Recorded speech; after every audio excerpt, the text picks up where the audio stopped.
Hello? Hey, Nicky Nick. How's it going? Yeah, I wanted to tell you, this week's podcast, I got Bryan Waterloo coming on for us. So get your swear word beep machine ready to go. Nah, nothing much. Oh no, really? That's awesome. Waterloo's always a great time. One of my favorites for sure. Oh, my finger hurts just thinking about it.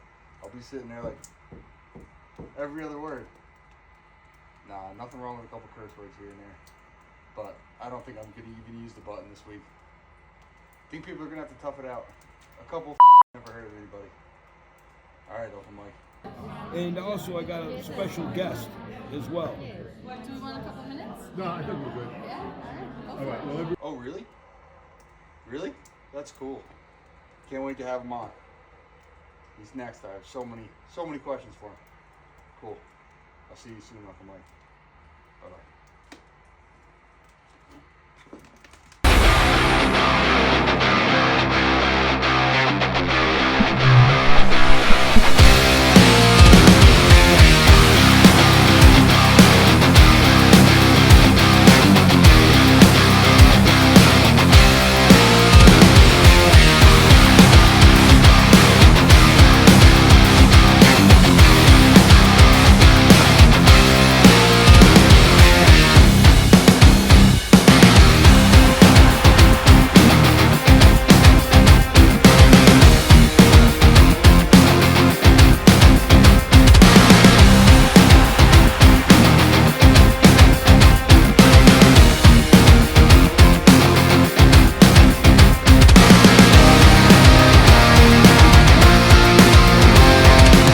Hey, how y'all doing, everybody? It's Uncle Mike here with. Nicky Nick, what's going on, guys? So this is what is this 7 or 8? This is 9, Uncle Mike. 9. Yeah. God, I got to get with it. So Monitor Brains number 9. Very cool. And just to let everybody know, Nicky Nick does all this technical stuff, and so far to date, we always discuss guests and. And I never want to put too much on Nicky Nick, but he's telling me keep going, Uncle Mike. So we got four guests lined up, including tonight's guest, which is according to Nick and myself, man, just one of the greatest guys in this monitor game. Hands down. Go ahead, you can introduce him, Nicky Nick. So we're bringing in today none other than Bryan Waterloo. He's a legend to me, and I've always looked up to him. I met him a few years ago in person, and it's cool to have him on tonight. So let's get him on here. We got Bryan the Hammer Waterloo. What's up, hey Bryan? guys, thanks for having me on. I'm good. Nice to see you, my man. Yeah, it's been a couple months since October at Tinley. It's the last time we've seen each other. So thanks for having me on. I appreciate it. Of course. Yeah, no problem. You're like familia to us. So, what would a Monitor podcast without Waterloo be? Nothing. Nothing. So, well, I appreciate it. Yeah. So me and you've been friends for a long time, Bryan and Nick. We have a great time at Monitorfest. Yep. And I don't know if I want to say that. So what's the plans for the 5th year anniversary for Monitorfest? Are we doing it? Are you doing it? What's going on? Oh yeah, definitely gonna do it. Actually, I took the time off for work and all that, so yeah, this will be 5th year. So this is kind of a big deal. I guess the only downside to it is I reduced my collection quite a bit. I still have lace. Not that matters because Monitorfest is not about, hey, come see what I have and take a look at, everything that, I keep. It's, again, more of a collection of people getting together that are monitor, like-minded and, monitor keepers and all that. Yeah. So, the cages and what I have doesn't really matter. It's just, hanging out and seeing old friends and, everyone getting back together and, They talking probably about don't mean anything to monitors you, and catching Brian, up. but I know you've inspired a lot with those cages, especially that giant one in the corner. That inspired me for sure. Yeah. That thing's crazy. And that was definitely quite a headache, that cage, but thank you. I Yeah. appreciate that, Nick.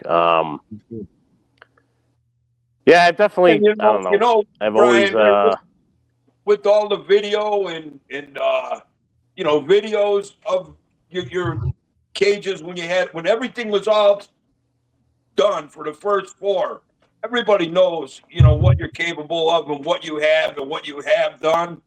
And yes, I agree. I think Monitorfest at this point, I mean, sure, everybody looks at your animals without a doubt, but I mean, dude, it goes on from what, 2 in the afternoon till 2 in the morning. I mean, Yep.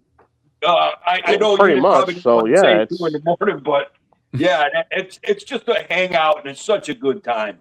Yeah, and it's cool to meet people that you never would meet from all over the country. It's cool. Exactly. Yeah. So yeah, I'm definitely looking forward to this year's. I did talk to Adeline in October, and I told her, I'm like, hey, maybe we should make this the logo for this year because it's a Komodo, but it's not 100%. I still have to discuss it with her and go over it, but kind of open to ideas too, because I mean, I'm looking at all the Monitorfest flags that are in my in the barn right now, and we did the Perenni, and I think it was a croc monitor, and then the one year we did a coming eye with one of my normal lace. Then we did a bells with something else, and we did blue. No, it was the bells and the blue trees. That was huge. You got a bell and a blue tree. You got a Parenti and a right croc. here. You got Argus and an ancient water monitor. You got coming eye and they're right here and lace, normal lace. Yeah, and then that first year, I think it was an ornate, a Gould's, and I think a flavor Rufus she added in there. So this year's badge, I want to do something. I don't know, maybe a combination of all of them with the Komodo, but that'd be cool. Either way, Monitorfest is definitely a go, and I think this is going to be, like last year was freaking huge. I had, I don't know, over 30 people or not 30 people. I had people from 30 states that came out for it. Yep. So, definitely looking forward to it, and it's definitely going to happen. So, cool. Move on from there. Look forward to it. It's a lot of fun. Yeah. Oh yeah. It's funny because last year I was worried about Nicole having a little one while I was gone. Now I'm probably going to bring him with us. There you go. Yeah. Cool. More than welcome. It's funny. I remember last year, we met the 3 of us sit down and talk for a minute. That was hilarious. Yeah, I was just all over the place. That's one thing about it is that, I want to make sure everyone's having a good time, and I'm kind of the extreme host because I'm like a butterfly just bouncing all over the place. Hey, you all right? You got something to eat? You got to go to the bathroom? You got to do it? So it's awesome. And at the end of the day, you finally, I remember Costman. It was like the one day, I think it was just this last year. And everyone that started coming in, the tent was all set up. Nick, your branded everyday flyer or flag was up there. Yeah, so everything was kind of like complete. And I'd been running around the whole morning. And I finally sat down and I'm like, not like hyperventilating. I'm just like, holy fuck, man. And Matt Costman comes up and he's like, dude, relax, have a drink, just calm down. And I'm like, yeah, you're right. I'm like, it's going to be good. Everything is fine. And it was probably one of the best. Yeah. It was a lot of fun. Absolutely. Yeah, we didn't get to talk till like the end. because you're always Yeah. running around trying to be a good host. Yeah, Well, if you remember, Nick and Bryan, it was literally the sun's up. Hey, Bryan, sun's Yep. going overhead. Hey, Bryan, he's all over the place. Now the sun's going down. It's getting dark. It's actually kind of getting a little chilly. Yeah, we were And freezing. Bryan looks at me and Nick, and he goes, "Hey, I'll be back, and I want to sit down and talk with you guys for a minute." yeah. You guys were sitting right over here. Outside. I had the table there where I had closed the barn door at that point. And yeah, I remember. I'm like, I'll be right back. Give me a minute. And Nick is like, he's not lying. He's coming right back in a minute. I came back down, sat down, talked to you guys for like 2 seconds. I'm like, I'll be right back. That's what I was saying. It was like he said, "Yeah, we'll talk to you for a minute." You sat down. I don't think you made a minute, but yeah, it's always good, man. Yeah. Yeah, there's always like the end of the night. It's like who the hell was here last year? Like towards Daraka. He's always like one of the last guys to go. My buddy Rex Rash, and I think Alex Nigerian, the fucking White Cobra. Yeah. He was hanging out late, but yeah, I mean, just again, that's the core of Monitorfest that I love and I appreciate is that it's just, everyone just hanging out and, after you look at this and that, I mean, remember last year I had the Belle female, she was laying eggs. Yeah. And that was true. I forgot about Mason Barnes is looking in there and I'm like, all right, is she? He's like, yeah, I think there's an egg here. And then I yelled at Stefani's daughter's boyfriend or friend or whatever the fuck. A friend's friend, yeah. Yeah. But it was such a great turnout, and again, I think this year is going to be even bigger. And I lugged that big male ornate out there. Yeah, that too. That was a whole ordeal, and I'm actually surprised, Nick, that he stuck, stayed out in the open for as long as he did. He did, and then finally, hid. But cool. The female ornate, the male ornate, they're both gone. Their cages are gone. The yellow tub cage I had, so I depleted a lot of stuff. I was talking to Nick earlier before we went live. For any of you people that do this as a business, be careful what state you're doing it in and what you have, either if it's a LLC or an S corp. But I'm going through like 3 audits right now, and freaking government is merciless. And I finally got to a point where I'm like, hey, I'm looking at retirement from a career perspective. I'm going to be 55 in March, so I'm at the tail end of like, hey, I don't want to keep this. I'm like, getting to that point. And then with this audit, it just kind of kicked it in the ass even more because of all the bullshit I went through. I mean, it's unfortunate that everything played out the way it did, but I don't know, at the end of the day, I don't know, getting, like I said, to the point to where, I just want to retire. And they are relentless too. We got audited from our other business, and they sat there for 4 weeks at my desk and just went through everything. Yeah, it was crazy. They're motherfuckers too. Yep, they definitely are. Yeah, so it was nuts. You're always gonna walk away with something. They're never gonna be like, okay, we're done. No, you're gonna walk away paying something. I think or it's probably never happened where they say, you won. I don't think that ever happened. No, never. They're gonna get you somehow. It's crazy. Yeah, kind of how it goes. It's like I said to you before. It's like you try to do the right thing, and then you end up getting penalized for it. Exactly, which is just, in my opinion, just bullshit. I mean, fuck. We fought a revolution for a 2% fucking tax hike on fucking tea, and now we're getting murdered. It's true. Yeah, but back in those days when they were coming for our guns, we shot them. Yep. Yeah.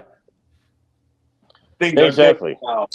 Yeah. Speaking of, I just picked up a nice little compact 357, little snub nose. Nice. Nice. What Smithy? No, this is a place out of Florida. Diamondback Arms or whatever, but it's a little self-defense revolver. It's a little Is it a hammerless or no? No, it's got a hammer. Yeah.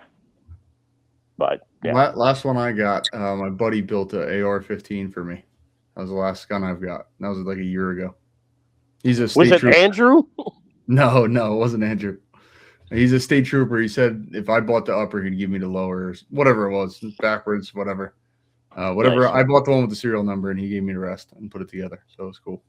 Yeah, Illinois doesn't allow any of that shit anymore. ARs are banned. No. Wow. They're still, Supreme Court. It's back and forth. There's so many bills and basically what the hell was it? Shit, I'm trying to blank. I know what you mean. Yeah, they're this one's suing this one, and litigation. There's a lot of litigation going on. Yeah. But I just found out something tragic, Brian. I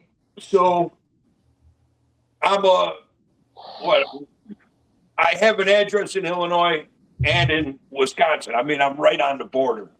So I didn't want to throw my vote away last election. So I went and I dropped my Illinois driver's license and I only have my Wisconsin driver's license. And that qualifies me as a Wisconsin resident, and I'm no longer considered an Illinois resident.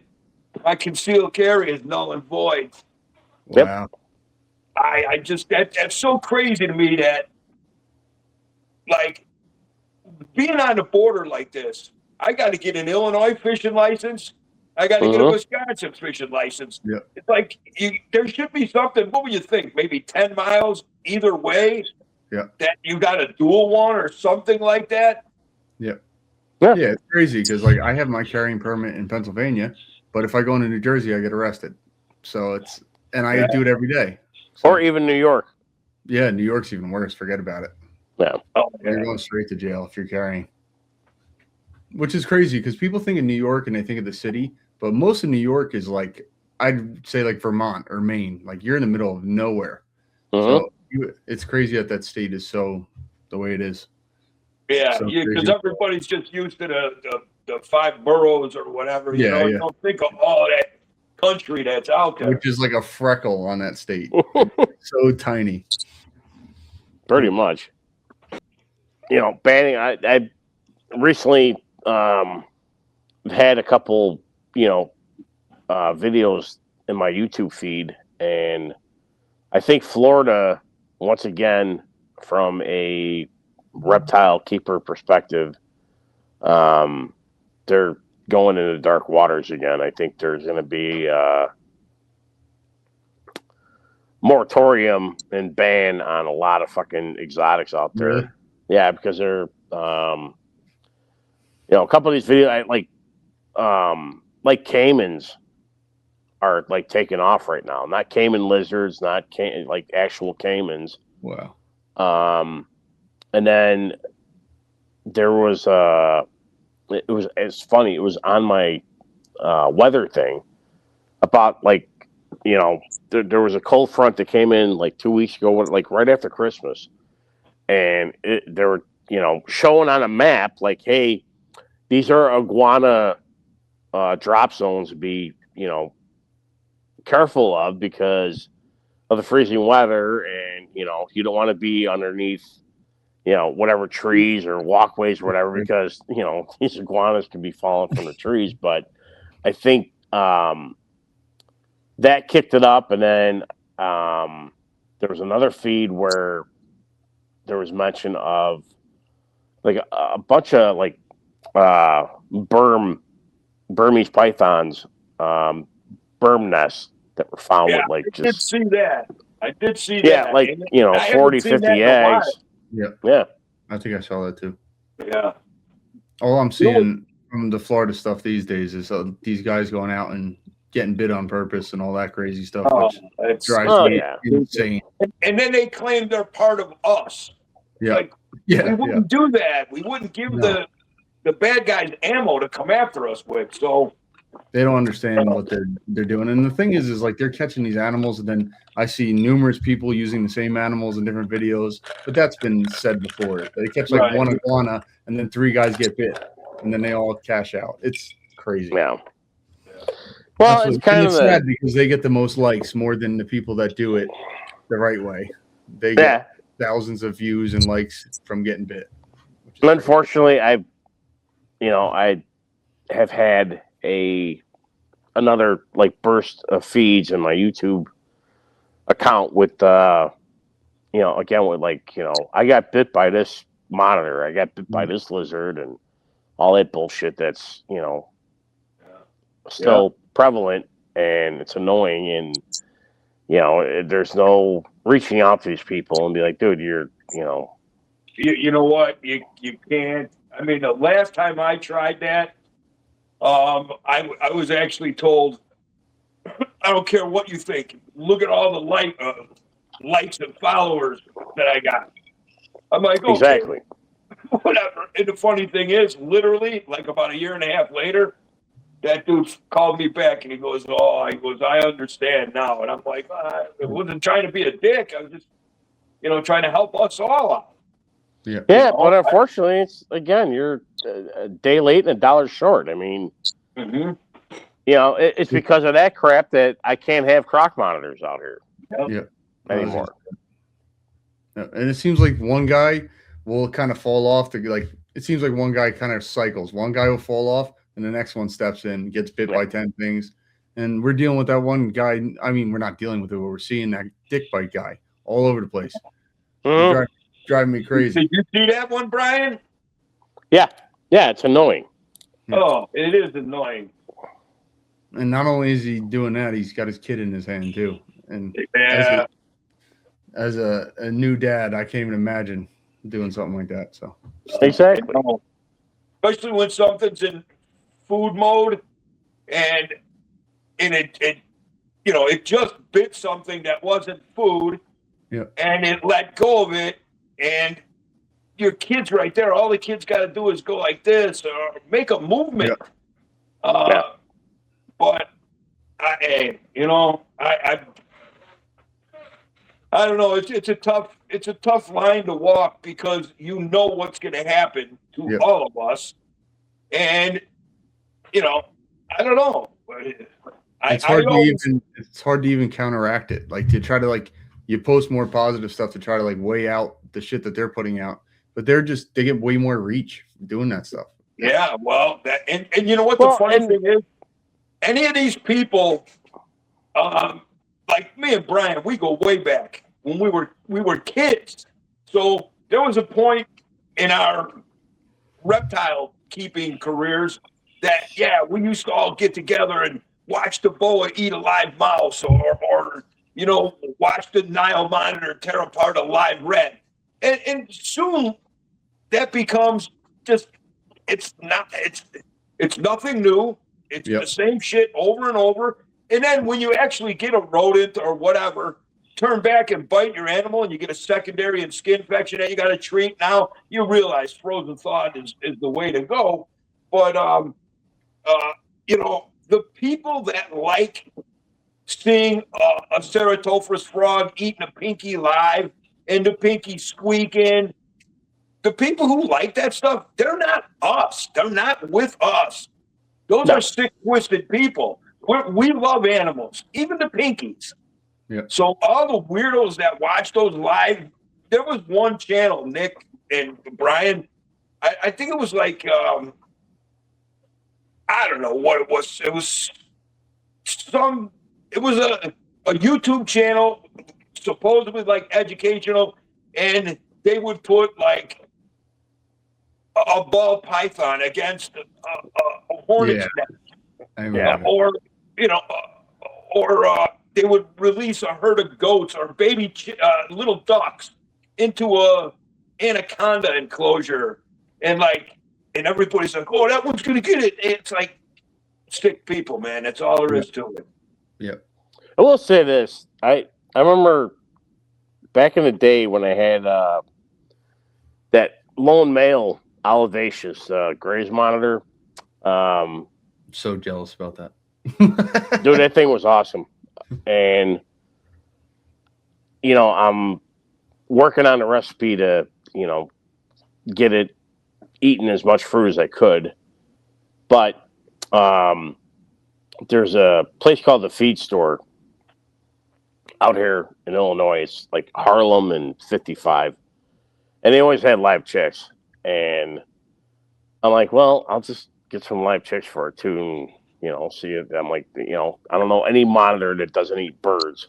Yeah. But yeah, I remember throwing like 3 chicks in there and, it piqued his interest. And, he comes down and they're all like huddled together and he just grabs the one. And, again, I'm not a big advocate of live feeding and all that. I usually try to, either knock something out or have it completely incapacitated. But it did the trick. I mean, he, freaking gobbled all 3 of them down, no problem. Yeah, but it's just the whole hearing them fucking, beep, beep, beep, beep, and screaming and all that. It's like, I don't want to be think cruel. It's just going to be like one and done. It's just never like that. Yeah, of course. Like you got baby emerald tree boas. Obviously, you got to feed them live hoppers because the movement is what attracts them. But I don't sit here and be, I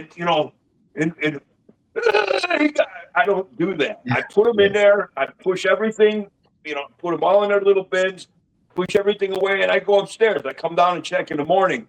And all of my kids would do the same thing. I know you guys would. I did with yours. I put it in there and I shut the lights off and just leave. I didn't want to hear that. Yeah, but those people who wait around the corner for when I hear it squeal, we're going to go in there. Like, dude, I would like to put the rake on the floor for when they come in the dark room, they step on the rake. That's what they deserve. Yeah. Well, I will say I have had an interesting observation. This was years ago, probably 15 years ago. Buddy of mine had a pet store that actually, when he closed, I started going to Duraka's pet store. And, he had like endless ball pythons that were given to him or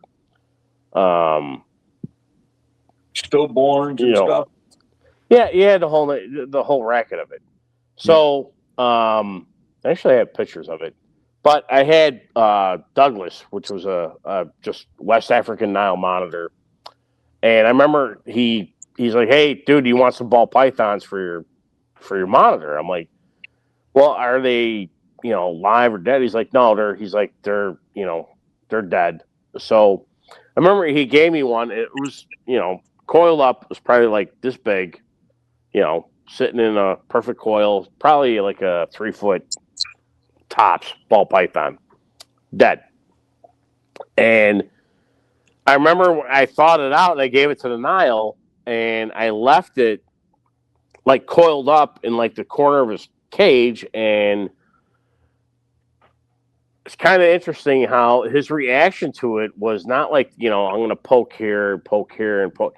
He like immediately like grabbed the head and just, like whipped the thing all around and then, just proceeded to eat it, whole like you see in every, wild animal video out there. So, shit out of it, though. Yeah, it was definitely an interesting observation to see the correlation of, I know as keepers, we're birds, we're this, rodents, whatever. But I guess the point is like when you actually feed, especially like a Nile monitor and a ball python, they are in the same locale. Like this is natural prey, and how they immediately react to it. Like, this is not, me with a tong and like, here's a bird. But yeah, it was just, it's it's interesting to see how these species, when you give them something that they're, basically familiar with, whether they're captive born or not, it's like ingrained in them, like, this is what I need to eat and how they react to it. And I always, I don't know, had that kind of perspective to it, to where it's like, well, this is why maybe Niles are not being kept correctly, or why they, their diet needs to be adjusted, because just the way that, that reaction to it, which was kind of the opposite to the graze monitor, because graze generally, if they're not eating, pandanus fruit and, basically they're pandanus, or pandanus, whatever the hell it is. It's hermit crabs. And I remember I had actually purchased, I don't know, I think 10 or 15 hermit crabs that I had in his enclosure. He never touched them. Wow. That's crazy. Mm-hmm. I see stuff like that with like the spinnies. Like, they'll take birds, but it's like cautious. They look at it first, but if you put bugs in there, even little crickets, they savor every little cricket and chase them all around. They do the tree monitor thing and try to like fish them out of stuff. Very cool. Well, I had, like your story, Brian, when I was breeding the albigularis, they loved crickets, roaches, and again, it's so funny to me. They were, big, probably 7, 8 pound animals, and they'd grab a cricket and they shake their heads like, dude, I'm pretty sure your jaw pressure just crunched it. But no, they had to make sure. They had to do that little head thing, Yeah. It's so funny. The only thing I could think, that little stuff, like a situation like that with the, the black throats, white throats, even savannas, is I would imagine that that reaction is probably because, in the wild, I'm thinking that, they're not finding a lone cricket. They're digging into like a cricket mound where there's fucking thousands of them, and they're like, just chomping at the bit and going wild off of them. Well, to possibly too, when you think about it, for these animals that are eating scorpions, I think that'd be a pretty good idea to grab a little arachnid or whatever scorpion like that, and probably give it a shake to, so you don't get stung on the nose or in the eye or something, Sure. Do you remember? This was back when I was on Facebook.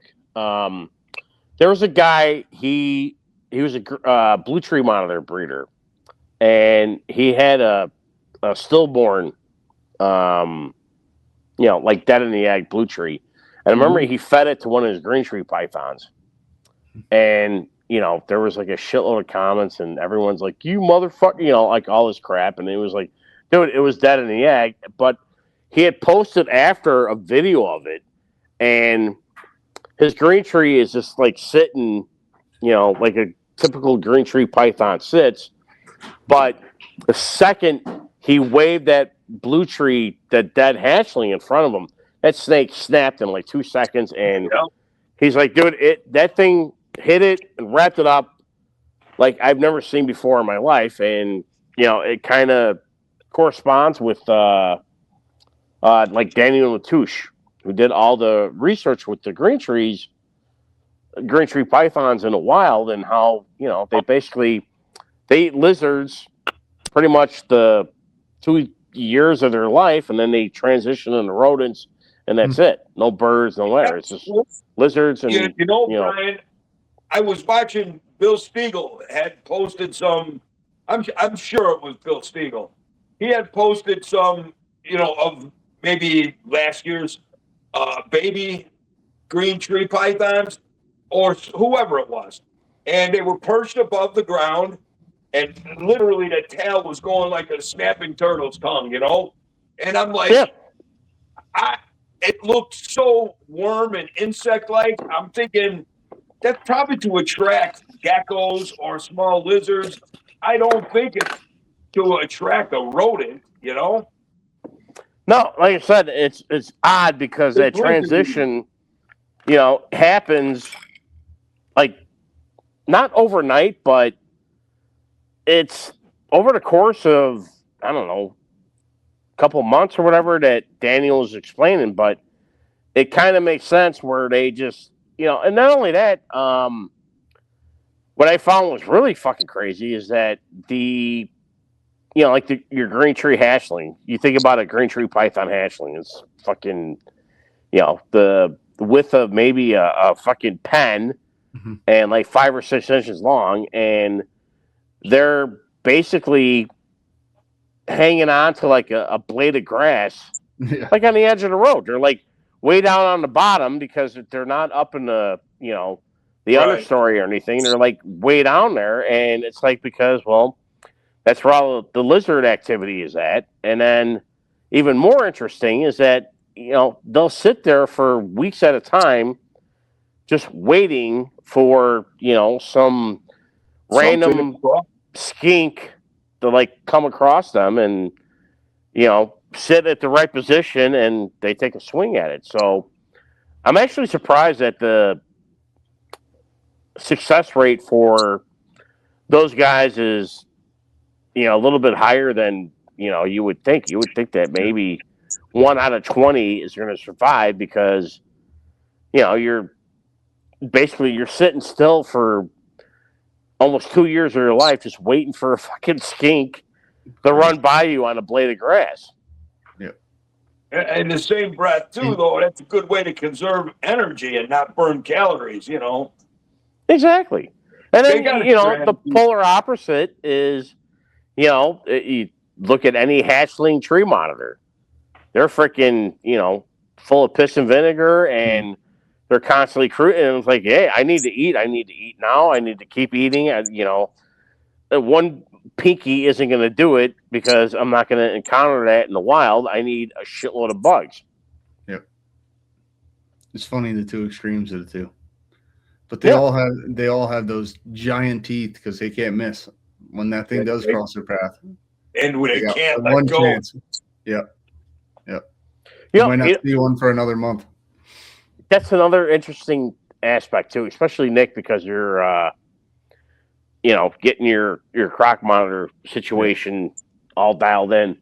Mike, I remember listening to a podcast that you were on talking about like emeralds and the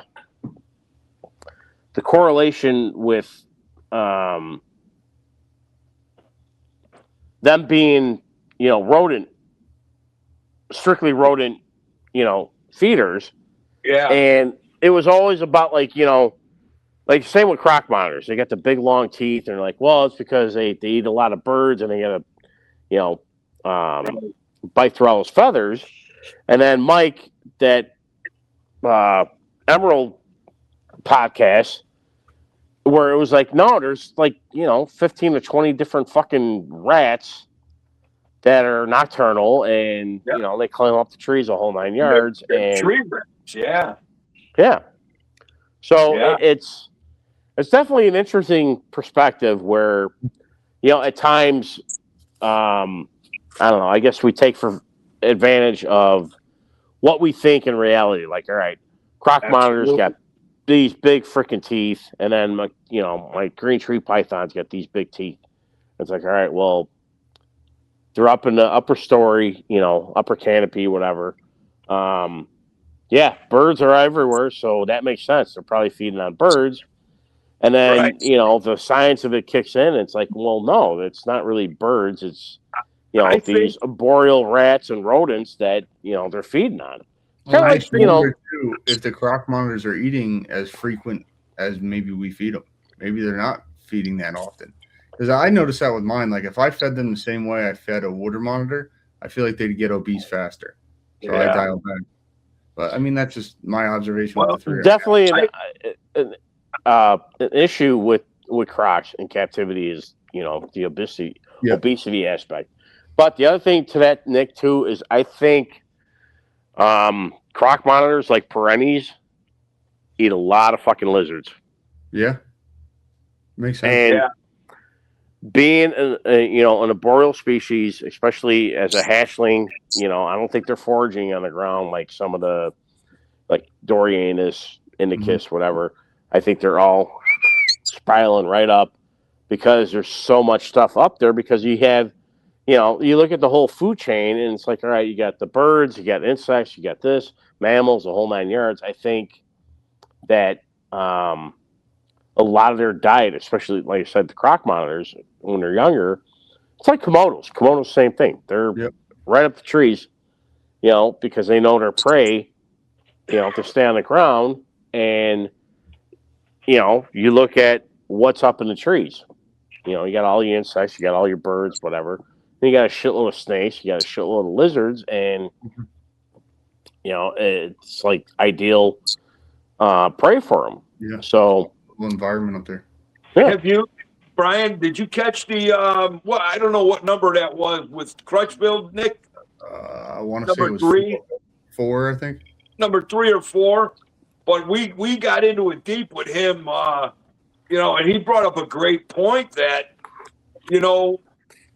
like where they're from, what he was saying, and as everybody knows, I've never been out of the United States, so sure. I've been to Canada, but I don't think there's no monitors over there.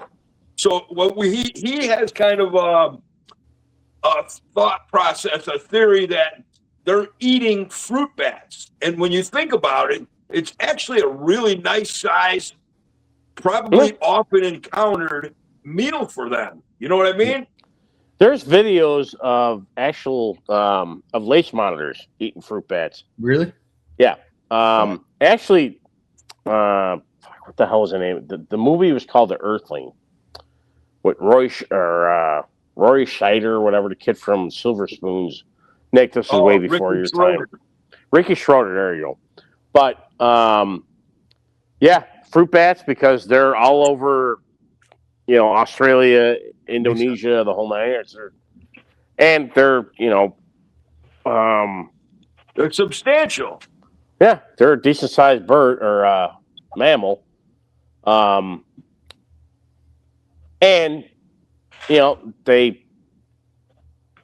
they're nesting in the in the canopies there, so they're upper story or the understory of the canopy. Yeah. So they're like easy pickings. From what I understand with those fruit bats, when they're roosting, like when they're roosting, they're pretty like oblivious. So I'm sure it wouldn't take much to take a pot shot at 1 or 2 and get one. No, and then the other aspect of it too is that it's not like 1 or 2. It's like hundreds. True. Hundreds. Are all lined out. So, it's interesting to, again, getting back to some of this natural diet stuff is, the one thing I did take away when I was in Australia, fucking skinks were everywhere. Really? And, looking at it from, an older perspective now, I'm like, well, I guarantee, like, because where I'm at, I'm in like the heart of lace, territory.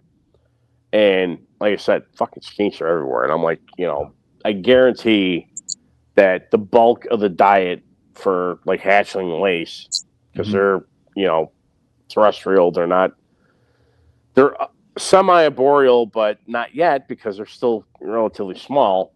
But I guarantee they're eating a shitload of fucking skinks. That's crazy. I never thought about that. That the babies don't really go up in the trees; they're more on the ground. Kind of because they get released from the termite mound. Yeah, and they're basically here's like a big, shallow branch or like a hedge, like a hedgerow. Think about it like that. Yeah, they're going right down here and then right up here. They're not going out. They're definitely not going to climb up some big, didacarp tree and like, I'm going to live up here. They're like in hedges. Gotcha. How long do you think? Hold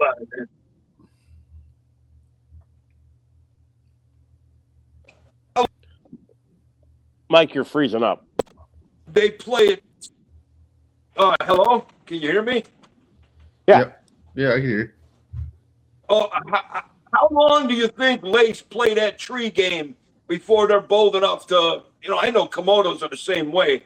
What do you think? Maybe a 3-footer is getting out of the when tree. They hit like 3-4 foot, before they're, Like confident. a year, probably, roughly. No, in the wild, Nick, you're talking be a probably little 4 or longer. 5 years. Really? Yeah. Yeah. Again, you got to remember, like from a breeding perspective, that everyone's doing out here with the lace. Lace in the wild, especially the female lace. Remember, she's born at the beginning of the wet season. So it's starting to warm up. There's abundant prey, the whole 9 yards. It's taken her probably 3 or 4 years before she's finally mature. And then once she got to find her own territory because any mature females are going to kick her out or eat her. Mm-hmm. And she needs to find her own little territory with like the perfect termite mounds, the whole 9 yards, and then hopefully find a male and breed. But the point is that from a captive perspective, because we could duplicate and provide endless amount of resources from, food to heat to whatever that they need, you could crank them out. But, in the wild, average female lace, they're not producing their first clutch till probably like 5 years old, maybe 4. Yep. And then it's never like a guarantee that the following year, she's going to lay a healthy clutch. So she's 2 years in a row. She used the same termite mound. She dumped her next clutch in there, and everything is great. And then, some shit fucking storm comes in and wipes out the termite mound. It wipes out all her eggs. So now that second clutch is done. So now she's like, all right, I got to start from scratch. Now I got to find a new termite mound that's active, that's not going to get wiped out. Hopefully I'll get another, group of males to come in. I mean, it's definitely. So back to back is really putting them into like a higher gear that they're not used to.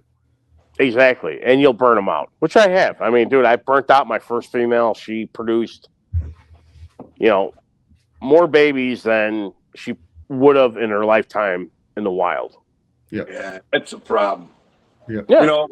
Because we're able to keep the season of plenty going, so they're always reproductive. Mike, your Mertens are the same. Yeah. Same thing. Absolutely. The only ones that seem that I think personally it doesn't have a effect to it because of the rhythm of how they're, where they come from, is like the water monitors, the tree monitors, Indicus, the whole complex like that, because you look at all the little islands, Indonesia, New Guinea, the whole. I mean, it's why they find green tree. It was Carl Switek found green tree python neonates like every month of the year. Here's a whole batch of because it's plentiful. Right. I wonder if that's the same with the Indicus, because I don't know. I've been kind of messing around with them, and I thought at first maybe it was just something I was doing wrong with like the quince, but I can get the females to go through a cycle this time of year, but I cannot get the males interested. I don't know what it is. And that's like quince, peach throats. I have chlorostigma now, but I haven't tried it with them, obviously. I mean, across the board, the spinnies too. A female is a balloon right now. Male is like, maybe later. Yeah. So I don't know. It could just be one something thing I'm doing. I do recall from Daraka, and then I think he learned it from Andrew, is the letting them get cool. Yeah. That's the first year I did it by accident with the quince. And it's funny because Foley said to me, he's like, you let them get cool, didn't you? And I was like, yep. Yeah. Maybe I just got to go back, and I think they are a little warmer than they normally are, but I have a lot more enclosures now, so got to start turning off some lights. Yeah, that'll add to it. I mean, that's the other thing too. With when I had all these cages in here, God, there's days I'd come in here in the summer, and this is like June, and it'd be like 96. Yep. So you'd be out there in your Speedo changing waters and stuff? Sweating my ass off, yeah. I did that video yesterday for USARK, Uncle Mike, with jeans on. Bad move. I was yeah. so. But even now, I mean, it's Brian, did I ask you this question? I don't think so. I was letting you talk. I want your opinion. Like when you were there in Australia, did you ever walk up to one of them termite mounds and like feel it, and tap on it? Oh yeah, yeah. I bought a sledgehammer and a fucking pickaxe. They're fucking Really? hard as concrete. Yeah. Wow. Wait a minute. That's a cool. sledgehammer and a pickaxe, and it held you off? Yeah. Dude, I was in I was by Glendowin Dam in New South Wales, and I went to a hardware store and I bought a pickaxe and then a little sledge. And yeah, their fucking termite mounds were everywhere. But yeah, they were fucking, dude, they were. Are they? Mike, you know what it reminded me of is, you know when you do like a big pour, and then the fucking your Prairie Ozino guys are fucking, and they got like a dumpster, and they're cleaning out. They're clean out. Yeah. So that clean out it's a pile, and it's like a big sludge. Fucking, that's how the fucking termite mounds work. That's crazy, man. And they're making that out of their spit and wood, or their spit and dirt. What? Yeah. And what's even here? So, getting back to what you're asking, Nick, or Mike, or both of you. I remember the one guy I met out there, Austin something. His name escapes me, but I remember he took me to a field where they had what do you call it? They were clearing the land, so they had the big fucking dozers and the big fucking scrapers, and they scraped a couple termite mounds, and you could see it was like I'm like looking at the termite mound, looking down at it. You see all the rings of the layer and the layer and the layer before you got to like the center of mass. And it was all just, it looks like a fibrous kind of carton, but it's fucking, it's hard as a rock. Well, obviously the way they construct it, beating it doesn't damage it. However, if you took a knife and started just scratching at it, you probably have a better chance of getting into it than hitting it with a hammer. Because almost like when you hit things, if it's not cracking, it's compacting. Well, yeah, when I would hit it, it had like the little impact, and then you have to clear it away. And then again, I guess it shows another example of the resilience, physical aspects and resilience of the animal kingdom that we can't comprehend, because looking at it, I'm like, how the fuck would this lace, a female especially, be able to just keep digging and break open a hole like this that she could get in there? But once she gets in that first like snout length hole, she's got to keep scratching and digging. And to put this all in perspective, especially Nick, you mentioned that big cage. The male that's in there right now has dug like 2 holes like this big, and he ripped through all the concrete, and then once he got through a couple layers of concrete, it's become foam. And he's like, all right, foam is not, like, he shredded it all out, and then he's dug through the fucking plywood. That's crazy. Yeah, they're heavy diggers. That's insane. Exactly. So yeah, there's so many aspects of these animal monitors that I put it like this: if I had an Argus in that cage, he'd be walking around right now in here. He'd be out. Yeah. Exactly. Talking about the nesting, it goes back to what we talked about with Crutchfield, Uncle Mike, with where we thought they were nesting, and since then we saw Applin produce the Maruks, and they were ground nesting. So it's like, I don't know. I'm so intrigued by that. I'd love to go try to find them and study them and all that, and see what they're actually doing. Well, hey, if you try to do that, Nick, let me give you a little bit of a tip. I'm not going to find them. All these other, what's that? It said I'm not going to find them. Is what the tip is. Well, listen, whatever you do, when you see people that are researchers and they go down there and they throw that rope up in the air and they don't do it that way because everything up in them trees is long gone by the time you get. Or you go like this. After 2 hours, you get up at the top and you're looking around and you don't see nothing. But behind every little leaf is every animal that's there, just saying, "I will wait for this guy to shimmy back down." But then you shimmy back down and they all come out. So you got to figure out a way to do it with a drone or something like that. The best way, like I think we said with him, would be if we had like a tree house up there and you go up there, spend a couple days quietly and wait for everything to come back to normal. Kind of like hunting or croc monitors. I'll volunteer. Let's do it. Nick, have you ever seen that croc monitor documentary? It's on YouTube. I think I have a long time ago. Where they dig up like the peach throats? Mark O'Shea? No. This is an English dude. He's a herpetologist, and he goes out to I think he's like mainland New Guinea, and there's a German herpetologist out there, and their goal is, to find like a big croc monitor. And throughout their, 14-day trek or whatever, they come across like a big didacarp tree, and he starts digging around because you can see like the ground has been disturbed, and there's a bunch of eggs, and it's a bunch of peach throats that are hatching. Wow. That's crazy. It's pretty cool. At the base of the tree? Yeah. Wow. That's cool. Very cool. One thing, when I had bred my peach throats, the two nests were both very shallow. Were those shallow nested, Bryan? Yeah, very shallow. Like probably, I don't know, 3 or 4 inches, which is ironic too, because there's another video I found. You guys both know, Alex Meyer, the sailfin guy. Yeah.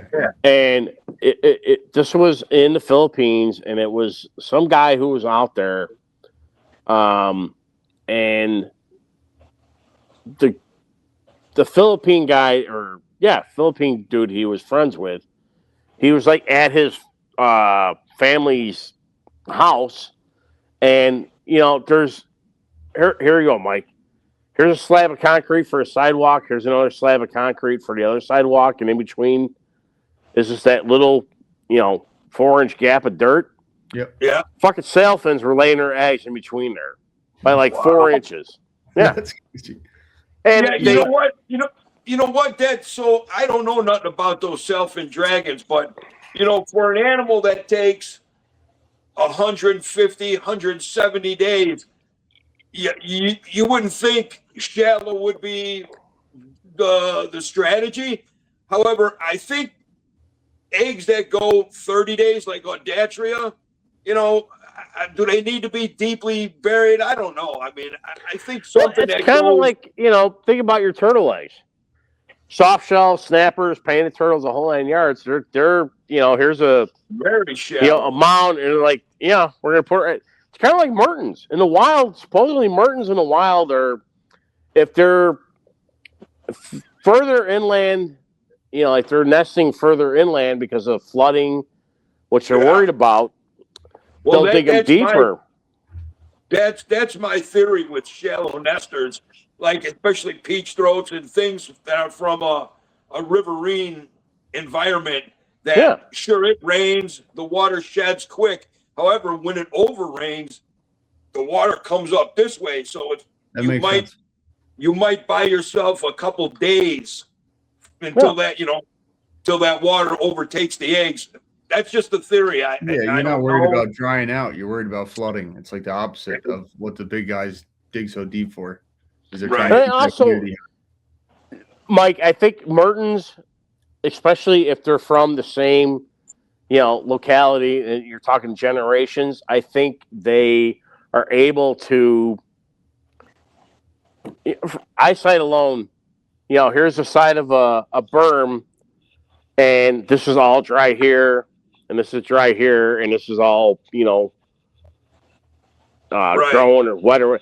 I think they could determine, like, hey, these are all the dry areas, so I'm not going to put my my attic's here because when it rains, this is all going to be underwater. So I'll go up here and.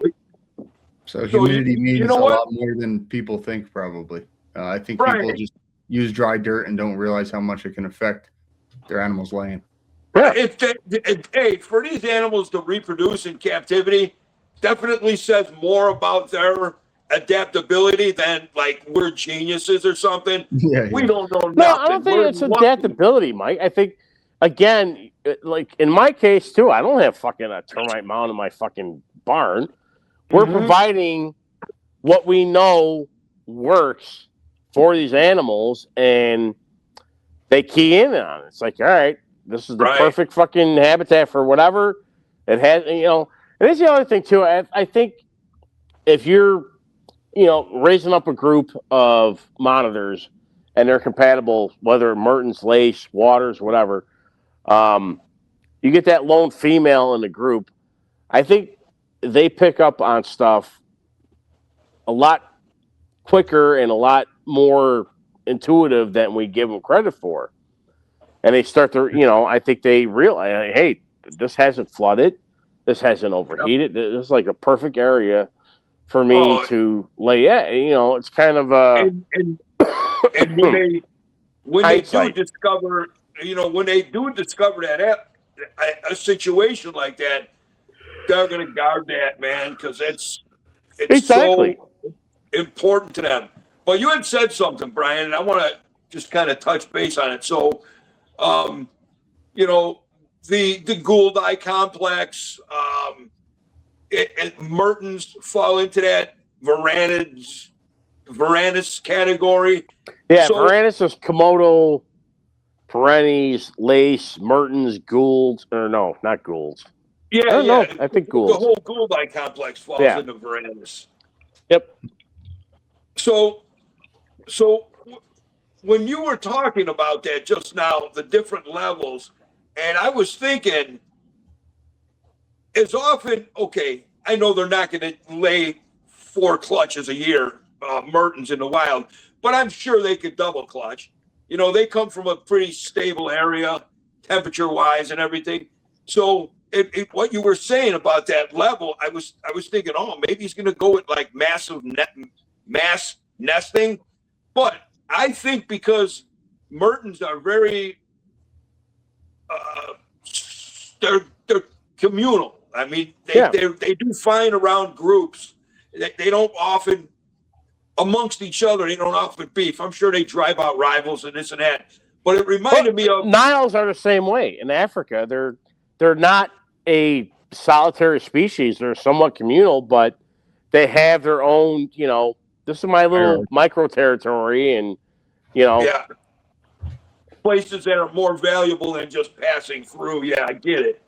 So when it reminded me of that recent nest in the last few years that they dug that massive nest out of the ground, which was the Gould Eye complex, and the nest went like this, and at every little area there was a pit with eggs, and then you go down the spiral, another pit of eggs. It was just a massive, I don't know, collection of eggs in a spiral. You remember that, Nick? Yep. Yeah, I remember that. Was this Mertens or? It was Gould Eye. It's whatever. I believe Rubidus out in Australia. The dry.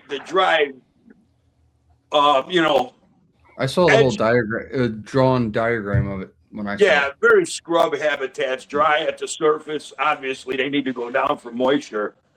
But when they had dug this pit, wait, was this No, that was shit. The Rosenberg guy. I was thinking of Kirshner. Maybe that's what it was. No, Kirshner. I don't know what it was. I was going to say Argus for some reason, so I definitely. That's what I thought too, Argus, or the I don't know the Latin name of the I don't know. I've heard him called so many different common things, but Yellow spotted Argus. Yeah, that's all right, let me think. Panoptis. Yeah, Gouldai, you got Flavor Rufus, Panoptes, Panoptis. Yeah. and then Rosenberg, Gouldai, Rudibus, but like Rudibus and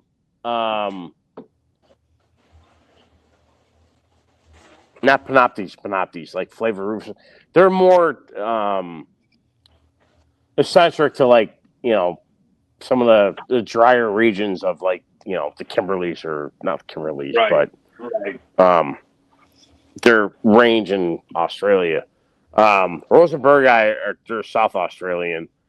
I don't think those qualify. I've seen recently somebody. I'm sure it's in Australia. Somebody's breeding them or producing them.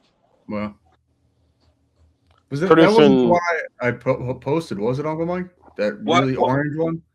Where the guy was holding two of them? Yeah, that was crazy. The back of the shoulders, real orange. Yeah, that was nuts. Wait, they were producing you over there, Brian, besides lace? I did see a fucking giant fucking carpet python who was like in the middle of the fucking road. Wow. Salties.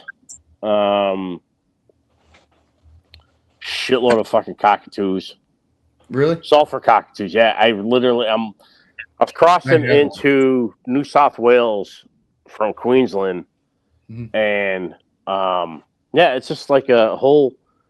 Like I'm looking at like I'm driving down this road and there's like a fucking mountain or whatever, and all I can see is like a whole big line of white, and I'm like, what the fuck is that? Like maybe sheep or something, and. Yeah, as they started getting closer and closer, it was all sulfur cockatoos. It was a whole flock of them, like in the thousands. Rainbow lorikeets, which are small fucking parrots.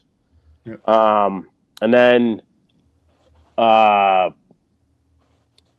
male bearded dragon with like a trio of females that he was courting. That was kind of cool. A shitload of skinks. A red-bellied black snake, which I didn't know how fucking super venomous they are, and I tried to catch it.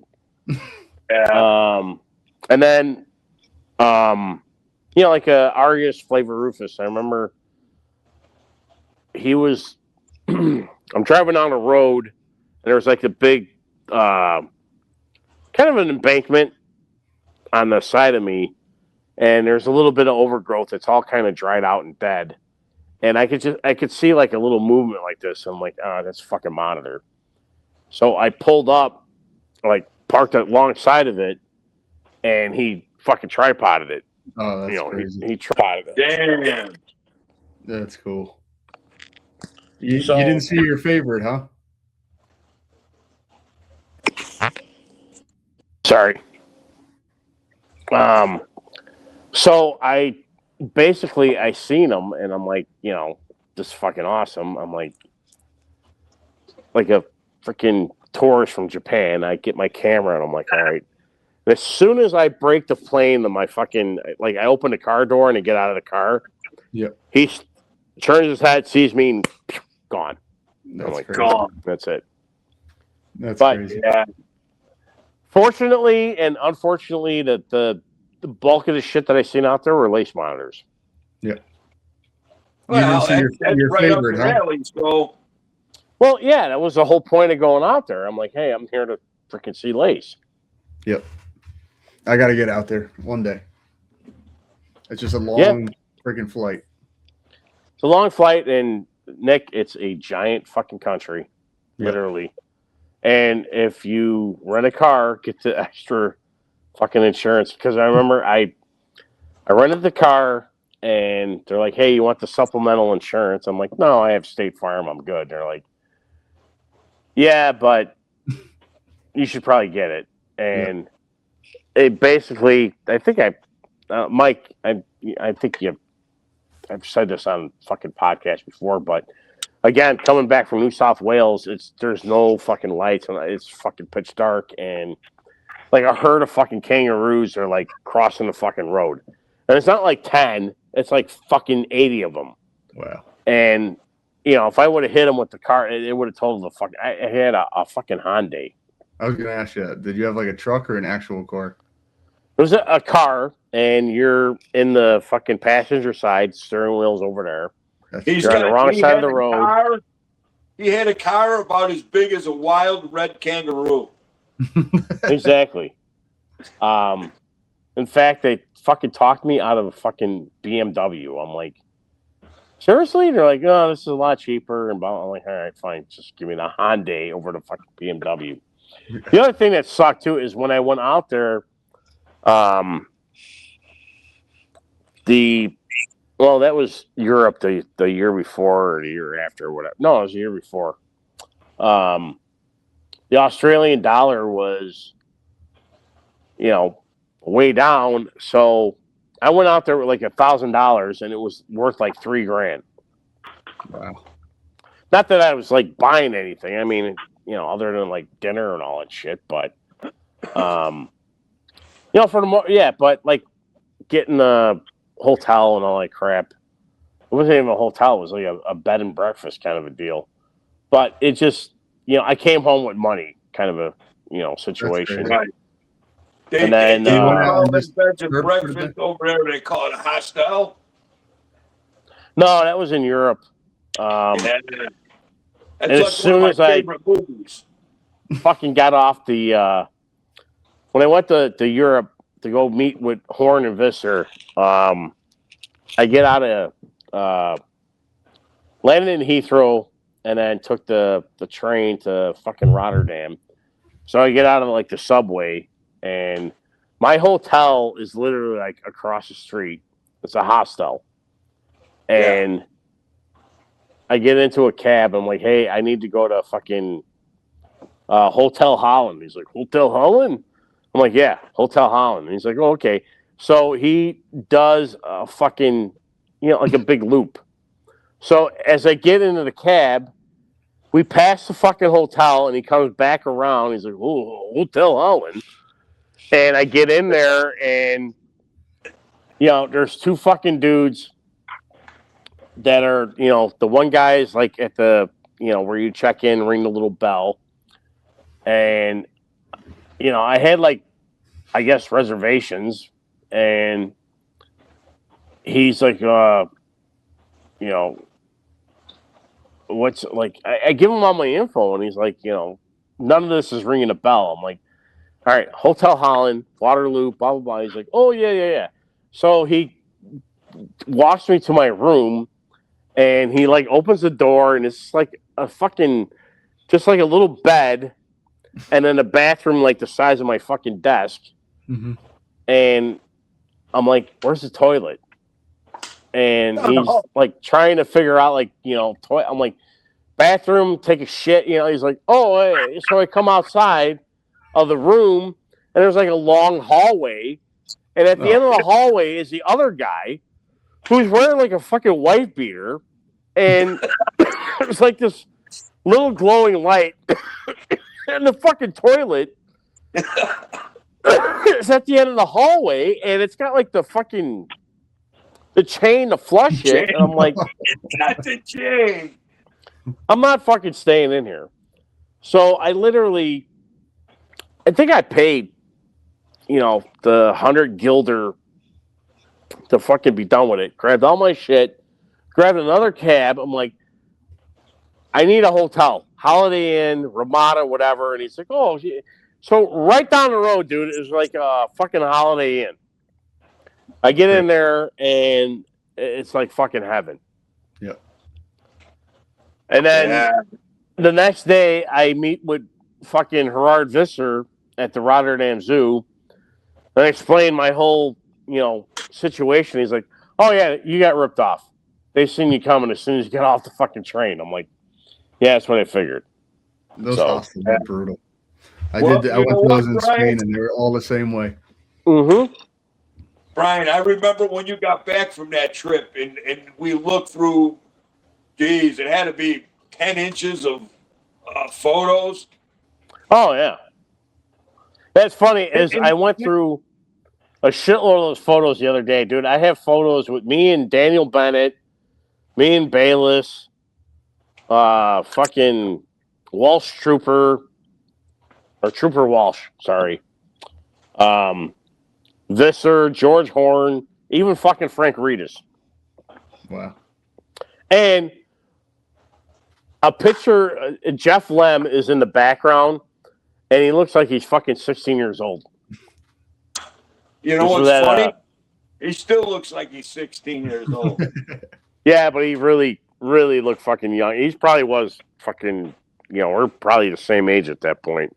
That was Right. at that, the David Good Monitor Symposium that was, in San Diego in 1996, which I found out looking at the pictures. I'm like, yeah, it's 1996.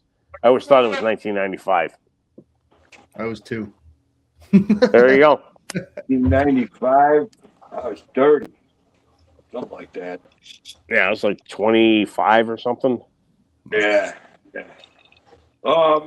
So I know, retirement's coming up around the corner here, and I know how much you love J.B. Pritzker's Illinois and the weather and everything. Mm-hmm. So I know your wife definitely wants to get out of Dodge, and I know you do. When do you think that's going to happen? You're going to find somewhere else to live, Brian, and retire it out. Well, my wife is in Arizona right now, and she actually looked at 2 houses right before we got on the phone here. So, basically, I have 14 years with the union. Not that I'm counting on like a union pension, but it helps. But the other half of it too is I'm at the position to where trying to tell my wife, like, if you find a house in Arizona, we'll buy it and we'll carry 2 mortgages because we can afford it. Because if I try to do what I do out here in Arizona, I'll take like a $40 fucking hit. And I don't want to fucking, be a equipment fucking hauler and low boy driver and all that shit in Arizona. I did that before and it was a fucking disaster. So yeah, that's right. You used to live there for a little while, huh? Yeah, I lived there for a year. But basically, I don't know. Financially, all my investments and everything is going to be coming into maturity here, and like, hey, you got to start collecting and go into your golden years. So I don't know. It might be another 2 or 3 years, or it might be 2. Right. Or I get a hair at my ass, be like, you know what, I'm done. Fuck it, I'm gonna retire now. Yeah, you've been That's the known same to do problem things like that, I was Brian. running into. That's the same problem I was running into. If we move, we both would take a pretty significant pay cut. So I can't really do that. I got to keep her getting what she's getting. Now, the upside is if my wife, stays with her job, which I think she's definitely planning on it, her income goes with her no matter where she lives, where my income doesn't. Same. You got to go with the prevailing wage. Yep. Yeah, but if you go to a non-union state, which doesn't matter to me, they're not going to do it. But put it like this: a buddy of mine retired, and his wife's family all lived in Utah, and he's out there for like a fucking 3-week vacation, like right around the holidays or whatever. And I've known this guy, I don't know, fucking 10, 15 years or whatever. And he's going for a walk, and he passes the local municipality, streets and sands fucking division or whatever. And they actually have like a sandwich billboard out there, looking to hire or whatever, something wanted. He goes in there, and they hired him like on the spot, and it was like $80,000 a year, full benefits, the whole 9 yards. And I'm like, motherfucker. So, there's maybe a municipality job in my future, given my experience and all the shit that I can do. So, yeah, if I could find something in Arizona and they're like, hey, this is what we offer, I might be like, screw this out here and cut it and be gone. Yeah, the other problem too is they're building a bunch of bullshit around my house right now, which I'm not fucking happy about, because like a fucking data center and fucking a rail yard and all that crap. And I'm like, I moved out to the sticks to get away from that kind of bullshit. And now you're putting it in my fucking backyard. Not, physically, but within.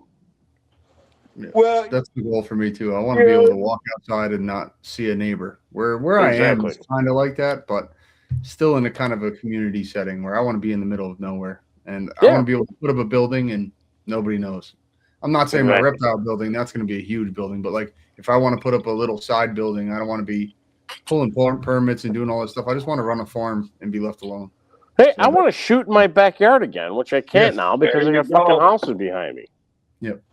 There you go. I mean, that's how this neighborhood used to be too. You were able to shoot, but now with all the subdivisions they put around us. Well, Mike, you're still kind of got like that secluded chunk of land. Nick, have you been to Mike's yet? Nope, never been. Yeah, you got to make a trip out there because he's. Every time I get up there, it's just by the time the show's over, you're like, I just want to go to bed. I just want to go. No, I hear you. Yeah. Yeah, and it's a 13-hour drive. Private lot. Yeah. But it's nice. It's quiet. He's got a nice big yard. Yeah. Yeah, I could take a leak off the front porch or the back porch, no problem. Nobody's gonna bother with me. Yeah. There you go. It's just we're trying to decide. Like I said, it's the problem of the pay cut, but we're trying to decide what state we want to be in. And I wanted to go to Tennessee, but she would take a huge cut. I like Texas, but I don't know if I could handle the heat. So it's just tossing up what we can handle. I love Pennsylvania. Pennsylvania's laws are incredible for what we do. So yeah. Kind of sad the Steelers fucking are out of the playoffs, and I'm glad to see Tomlin go. Yep. Hey, Nicky Nick, can I ask you a question? Sure. Because I often think of this too. Like, I've done it. I've lived up here in the upper Midwest 4 seasons my whole life. I moved to Florida, and it took me 4 years. The first 2 years were, oh, this is great. And the last years, I was like, what the hell am I doing here? Number one, like, I believe you got a magnet in you or like a roots feeling, the sun, the way the sun comes up, the 4 seasons.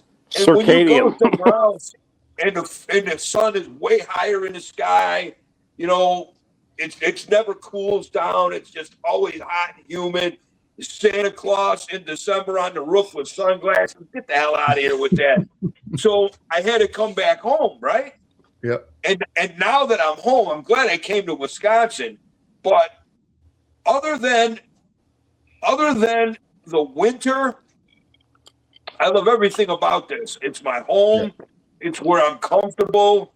But the winter, it sucks. But you know what? I don't do nothing anyways. I stay in the house. Yep. Well, Nick, that's one thing I will tell you. You go to a warmer state and you've been born and raised in PA, you'll miss it. I fucking missed it when I was in Arizona. I'm like, dude, it's fucking Christmas.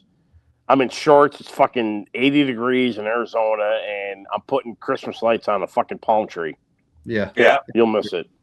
Yeah. I've never lived anywhere else. I lived in New Jersey, and then I moved over here just because of the laws, and it's just so much cheaper in Pennsylvania for everything. And carrying and reptiles and all that stuff. So I'm just used to this. And I guess if I were to continue breeding, it's like starting over. If you move down south or something, I don't know how to do really anything like that. It's regulating everything. Yeah, you have to adjust. Yeah.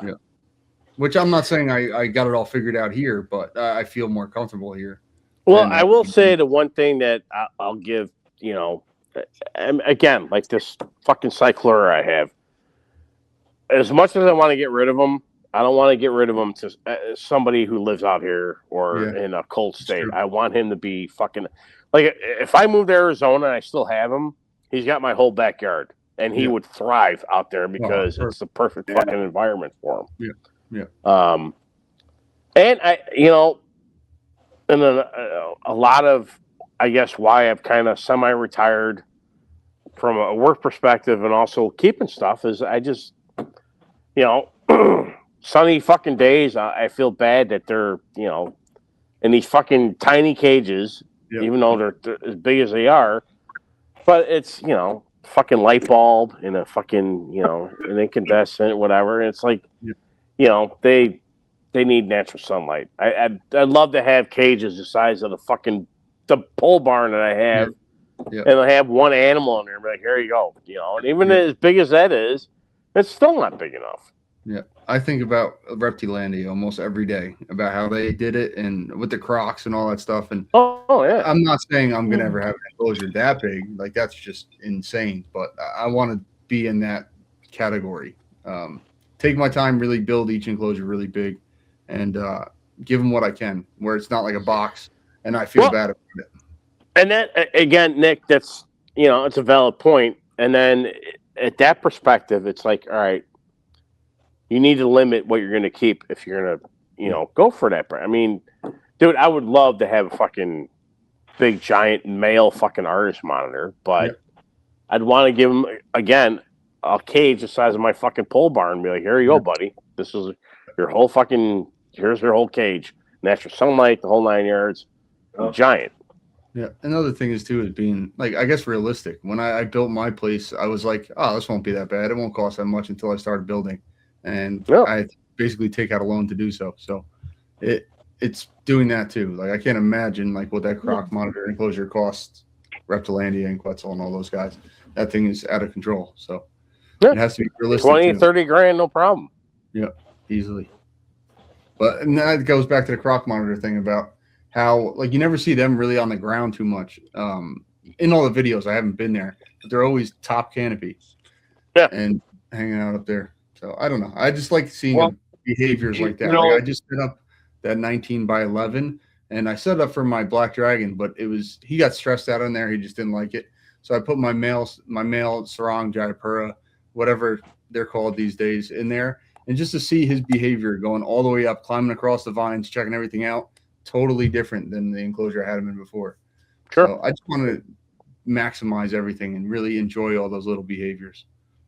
Yeah, that one video that Ryu shot, I believe it was Ryan.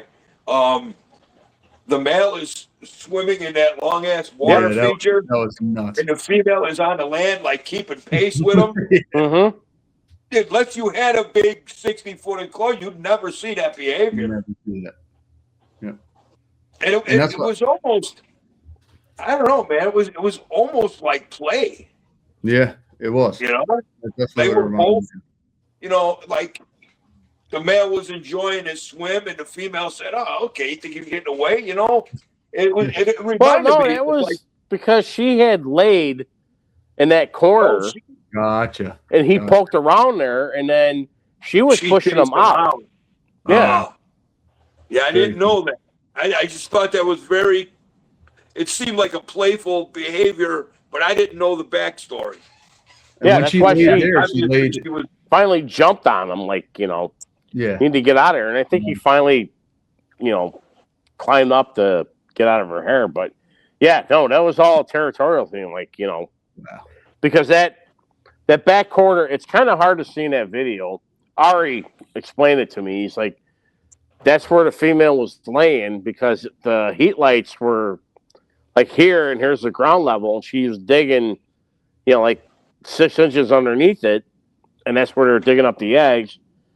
And he was poking around there, and then she was chasing him out, and she basically finally chased him to where he's like, you know, he kind of jumped in that little, you know, river, and he just, you know, was swimming, and she's pursuing him the whole way. But yeah, I freaking love that video. It's awesome. Yeah, such a cool video. Yeah, I love those behaviors, those little things. Even with the spinnies, like I feel like setting them up and what I did. It's only 6 by 6 by 8, but all the little weird behaviors that I've seen, like them, like I don't want to say team digging, but they'll dig a hole together. I've seen that many times. Like well, I don't know what that is, but it's just the spinnies. And even like that finger thing that they do with like a tree monitor trying to get a cricket, it's just little stuff like that. I love just sitting there and watching that stuff. Not something you'd get keeping them in a vision cage or something. Exactly. Bryan, did you ever see the turquoise spinulosus that Cat has? No. Oh man, dude, it's baby blue. Its spots on its back are baby. Is that the one, Nick, you gave to Ty? No, this is not a turquoise. It's Catherine has a spinny that went from yellow to blue. It actually changed color. Yeah, it's got blue spots on its back. Oh, Cat I'm Brown? sorry, Bryan. Yeah, spinulosus that Catherine Brown has. I'm sorry. I led you down. I led you down at Ty Park. No, if you haven't seen it, Nick, send him that picture. You're gonna blow you away. I'll put it up here too. It's crazy. Okay. And the backstory, I asked her about it. I'm like, what do you think that is? And she said that she talked to somebody over there, or somebody that's been over there, and they said that there's different localities of spinnies, but we only get that one. So there's other color variations. Yeah, I could see that. I mean, given all them fucking little islands, I mean, Jesus. Yeah. I think we know a fraction of what we think we do with all this stuff. Even the stuff that me and Mike talk about with the sellers and all that stuff. The waters you guys are working with now, the Toji's and the non-Toji's, and the backstory with them. I mean, I guarantee there's probably 8 or 9 fucking different monitors out there that are either, Indicus or Salvator that are, unheard of. Yeah, even chlorostigma. I mean, they were described pretty recently, right? The 2019 or something. Yeah. And they call them mangroves. Where I just got my pair yesterday, they look nothing like a mangrove. They're huge too. It's like in the complex. I mean, a peach stroke don't look like an indicus, but they all fall. And again, like I always say to you, Nick, and everybody else, like we put names on these things. Exactly. We, as humans, categorize everything. They know what they are. Yep. They don't need to be in a group or whatever, but that's how we put them. And they just kind of fall into that group, which is, you wonder how, since we've been doing this in the early 90s, Bryan, how many of those have came through our fingers through Lee Watson's, and we just thought they were mangroves. You know what I mean? Yeah. It took somebody to sit down and do scale counts. My perfect example is the Juxta Indicus that fucking Iggy had. Remember that? Yeah. Yeah. I mean, Nick, there was a guy who brought in these fucking mangrove monitors, and he thought they were, New Guinea or whatever. And this guy Iggy, I can't remember his real name. He was always known by Iggy. No, I'm only joking. I know. But either way, Iggy, he kept them, he raised them up, and Mark Bayless was the one who finally he reached out to. He's like, hey, I bred these, and these fucking mangroves are like, 5 feet long. And he's like, they're not mangroves. You have fucking Juxta Indicus. Wow. And, it's relates back to, what you were saying, Mike, earlier about these islands and all these different discoveries. And then, hey, we're going to put this in this complex. And like, Nick, I guarantee like spinuloses, maybe 10 years from now, they're going to be like, hey, they're no longer anything to do with Indicus, which they were put into, originally, and then they were, broke off into spinulosis. But, I guarantee there's, a couple other, mangrove type monitors or spinulosis type monitors out there that are, completely different and, on par with, like I said, what you guys are working with the Togis and the, it's not a Togianus, but it's not anything we freaking know. Yeah. Um, It's just easier to throw it together with something else than to actually figure out what it is. Sure. I mean, even in my time frame when I was a teenager, there was no like all these different kinds of Sumatran. It was like a hypo or a melanistic. It was just so easily classified instead of having actual locality data. So, and that's in the last less than 10 years. So what's going to happen in the next 10? And the funny thing too, when we do talk about, I don't know. I've never, like I said, I never left the United States, but we got a lot more eyes and ears and stuff over there, overseas, the Philippines and whatnot now.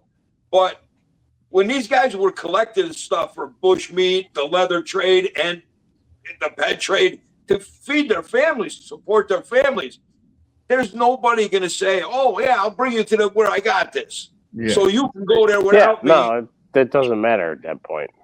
Right. Yeah. Yeah, because it's like, hey, this is fucking a means for survival. It's kind of like, Mike, what are those?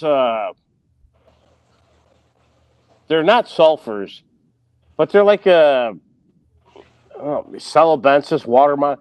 They're like the real colorful fucking water monitors. They don't the Sid Rap Celebensis? Sumbawa?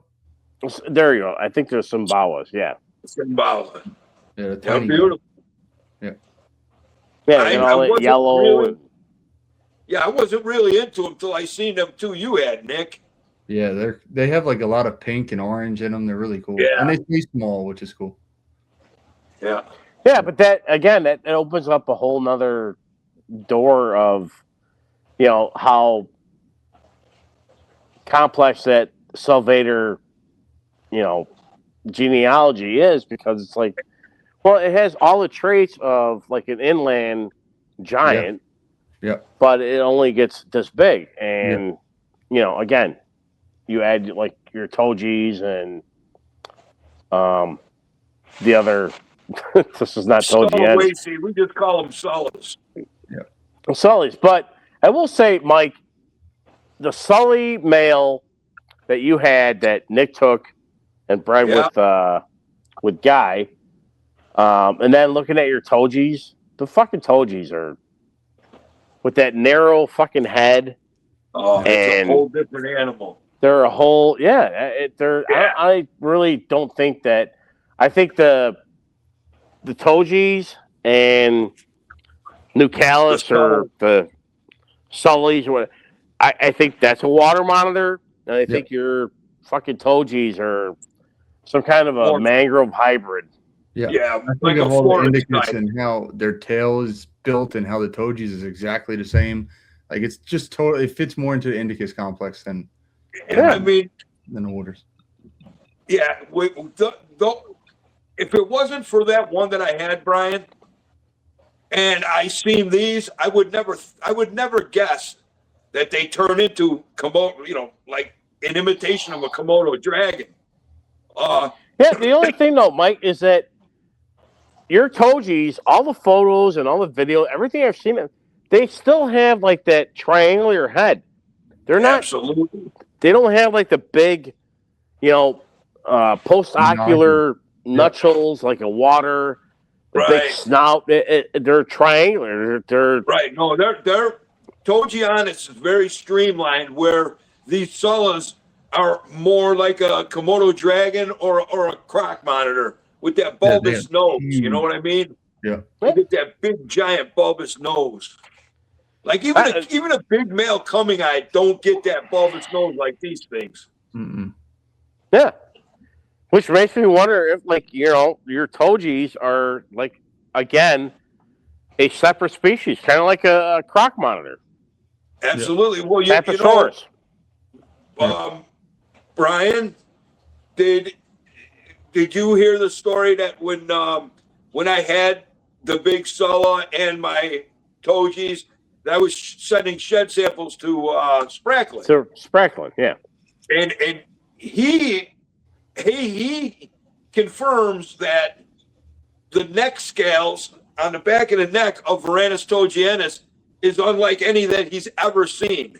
He's like, most of them are either, they're conical shape, maybe a little off center, oval, maybe boomerang shape. But he said that Toji's, the base of the scale at a microscopic level looks like the carapace of a crab. So it's a little curved and it's got spikes around the edge. And it's, it's more like, not to fuck everything up for you guys, but they remind me of an aquatic fucking rudicolus. And they do have some heavy necks, but you know what else they remind me of? That whole area we've been talking about it is nucellus, and you said it. That's why it was funny. They have that and those big nodules on their neck like a nucellus. Yeah. And that skinny fucking snout. Yeah. Not the high, here, talk about revolution or evolution, but think about it. So rudicolus, they got the thick beads on their necks so they can't be, attacked, or they have protection if they're attacked from the back by whatever, some fucking ants, whatever, when they're digging their snout into like a rotted tree branch, or fucking, tongue flick, whatever larvae. So that's protection. And then you got your Tojis. They had somewhat of the same neck pattern. Yeah. And it's the same thing where, like, hey, they're digging their snout into, like, maybe something like dangerous. A bunch of mud skippers. They're digging them out, and that neck is protecting them from, birds, crabs, whatever, that are trying to protect their prey selection that they feed upon as well. And it's like, well, I'm the king of the forest here, and I'm gonna fucking dig my nose into the fucking mud and take whatever. And maybe it's a crab thing too. Maybe they're big crab eaters. Maybe. And they're digging in there, and you got a fucking crab. It's like, hey, the fuck away out, away from everyone, and they're trying to pierce their neck, and they're hitting them hard scales, and there's no response to it. To add to the solo thing, they don't have any of that. There's no giant neck on the solo. They don't have. I mean, they do have. No, I meant the Tojis. No, I know. I'm just saying that's why another different characteristic is there's nothing on the solo. It's just a normal water monitor. Yeah. Yeah. So at this point, when you're in the show, Nick, I know Bryan remembers this. So back when King Snake first started, it had to be a year or two into it. Somebody had put, how they put the header on the forum, a picture. Mm-hmm. Yeah. So there was this picture of this head, and it's the Toji in the typical diamond fret pose. It was it a Toji or was it a Rudy? Yeah, no. Nick will put it up on the screen, and I could send it to you after this. It is the most beautiful. I mean, I'm a monitor lover. It's the most beautiful monitor to this day that I think. I just love that photo, and for how many years, bro? And here it was described in 1872. Okay, but at that time, it wasn't Varanus togienus on the picture. John Newts, who most of us all rely on him for locale data, of different water monitors and and all kinds of stuff. He's a smart guy. So yeah, John gave me a great detailed map of all the different coming eye localities. That was freaking awesome. Yeah. So I said, "Oh, cuz, what is this thing?" And, 30 years ago, he goes, "You'll never see that." And he didn't say what it was. He didn't know what. I don't know, whatever. He said, "You'll never see that." And then, like, black and white is like my color combo. I love that shit. I love it in my cars. I love it on my bikes. I like it. I just like black and white.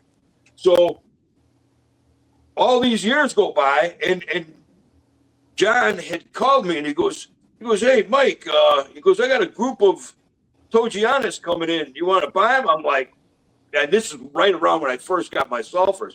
I'm like, nah, I'm not, I'm not looking to get nothing else. I'm like, what the hell is a Togianis? He goes, do you remember that picture in King Snake? I was like, no way, because that's what I'm picturing, right? So I didn't take them. A year went by, and I traded with Steve Sandin for them, and now I got them here. But I love them, Brian, man. They're my favorite species. I love them. No, I agree. They're definitely a freaking enigma. And again, I feel they're a cross between, like a water and a fucking Indicus, and like a Rudy. They're unique. I guarantee them things are. I forget what they call it. They're like one of those transition species. They're like in between bird monitors and the tree monitors. Somewhere in there. I could totally see it. They're like I don't think they're like a canopy. They're like somewhere in between terrestrial. Yeah, I guarantee, Mike, they fucking eat a shitload of fucking crabs. They just scream, understory, beach, fiddlers, hermits, whatever. I think they're big fucking crab eaters. Yep. Yeah. Well, unfortunately, they ain't gonna get no crabs here. Yeah.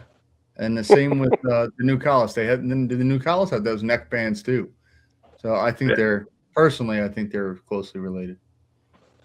I don't know how far they are though. I'd like to see on a map like how far Nucellus area is from where Togies are, and see if it's like undoable or they can travel that distance. And maybe our long lost cousins. Well, and that's the other problem too is, trying to map all that and. Google Earth it. Yeah. You're definitely going to run into a situation where it's like, oh, fuck, I don't know. Yeah, but when you think about the eons of time and survivability of these animals that get blown out by natural disasters or whatever, they're going to hug a tree. They're going to hug a tree until it stops floating. When it stops floating, they're going to jump off and most likely dominate wherever they've just landed. And I don't mean they're going from island to island. They could be going from, a peninsula over here, get blown into the water, and wind up in a totally different locality. And over time, actually make like a different locale, subspecies, or whatever, Who knows? Who knows? Well, again, that's where, a Sprackling would come in handy where, the three of us are obviously advanced keepers and, definitely have a good. I can get them to come. Hey, where's he at? In Virginia, right? He's close to me, yeah. Yeah. How long does it take you to drive from Virginia to Manuka? The closest would be like 4 hours from me, so it's probably around the same like 13, 12-hour drive like I do. Yeah, he's just more south. That ain't bad. Hey guys, listen, how long have we been going here? Hour and 45. Hour and 45. Hold on, I gotta plug my charger in. Yep. Well, Nick, I think it's something that especially the complexity of what you guys are working with. Like again, finding some contact who has a contact that's out, and I guarantee it's some fucking German or some fucking Dutch dude who's out there and like, oh yeah, I know about Nucellus and Togianus and this species, and I've been to 15 different islands. I mean, getting factual data, which is it's hard. Yeah, which again, everybody here gets spewed the same bullshit. Yeah, and you're limited to a YouTube video. Yeah, a fucking post on Instagram or Facebook, and like, hey, I think this is what this is. But it's kind of an eye opener at times where it's like, hey, we finally found a guy who's been out there for the last 10 years, and it's like, yeah, everything you think about this species is completely wrong. They do this, they do that. They don't even eat fucking meat. They eat fucking fruit. That kind of aspect perspective that unfortunately a lot of that shit, it just lost. it goes in like these fucking journals and shit that are not privy to the public because they're not free, and you finally stumble across it like off of Google Scholar or whatever, and it's like, holy fuck, this is like 10 years old, and it's been described and researched, and we know this and that, and it's like finally hitting mainstream media, or not even mainstream media, it's finally being introduced into some zoological collection, or just takes one person to stumble across it again. She just gets lost in all the studies. Yeah, it's kind of like what the hell is it, Peloensis, or the other fruit eating monitor that I know what you're talking about. Yeah. And that literally, it was like, it peaked and then just done. Yeah. I think we talked about this before too. I think the spinnies, I still haven't tried it. I don't know why, just time, I guess. Spinnies would take figs and stuff like that. They just remind me so much. I've never kept olivaceous, but from pictures, they look so much like them to me. Yeah, they're a croc and a fucking graze mix. Yep. Perfect. Yeah, they got the weirdest eyes, man. It's just like, I don't mean to scare you or nothing, Nick, but it reminds me a lot of that little girl that hangs around your garage. I'm selling the spinnies. Well, no, I will give John. I love them. They're not going anywhere. Then the little black-eyed girl's going to stand there with the spinny and see like. That girl got me. Yeah, Dragna definitely hit it when he stated, he's like, they're one of the oldest monitors, and I could see it because, I remember way back in the day, I still have Bennett's first book with the green cover with the elevations on it, which was like a hand drawing. And spinnies were considered Solomon Island mangroves. Really? Yeah. Yeah. Wow. And it was a real bad photo of them. There's like 2 or 3 of them. And in one big male, he's just like sprawled out on like a milk crate or whatever. And he's got like a row here, a row here, and a row here of like just big yellow spots. Mm-hmm. And, at that time, it was like, yeah, these are, spinulosis. They're indicus complex kind of a deal. But yeah, just seeing them, and then seeing them in person, yeah, they're definitely out of the whole monitor complex. Yeah, they are very unique, and definitely a species that deserves a lot more attention. Yeah, and I remember like seeing them at one point. I'm like, in my younger days, I'm like, who would ever like these? They're so boring, and there's not really a lot going on there. And then you keep them, you're like, holy crap! I can't believe I disregarded these before. And yeah, because they're weird because they're arboreal. Mm-hmm. They're terrestrial. They're semi-arboreal. They're arboreal. They're aquatic. They like hit every freaking niche, and the other half of it, again, it's not a normality with any species of Varanid to, be compatible in a group. Yeah. How's mine at 2.1 or 1.2? Hold on, I'm fucking up. At 2.1 until the 2 males go at each other. and then I separate them. Yeah, but I don't know. I had them copulate. I had her lay, and then my heat pad cooked those. So I tried again, and I'm trying to use the little male now, but he's not doing a job, and she is blown up like a balloon. So probably gonna miss this one too, but we'll see. Well, again, it's the other, like Nick, the any of the conflict you've had with the males, is it violent or is it just it's a trying tussle. to push the other one off? Yep. They don't bite each other. They roll around and they're violent with how they do it. They go from like the top of the canopy of the cage and fall all the way to the bottom, but they just roll. They don't. Yeah, they don't hurt each other. That's like an insurance policy to prove your superiority to the other one without actually, killing each other. Yeah. And I mean, first time it was like clockwork. They tussled. I pulled one, like Uncle Mike said.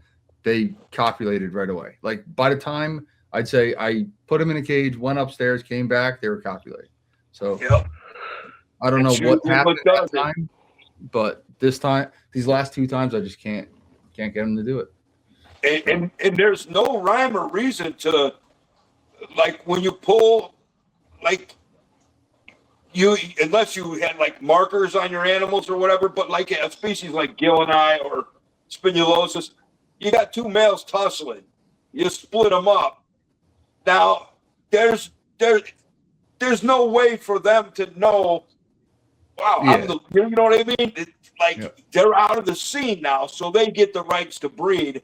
And it's so weird how, like, especially with the gillini, they will not stop fighting for days. And your female will actually go through a cycle, and she will not be receptive no more, and they're still fighting.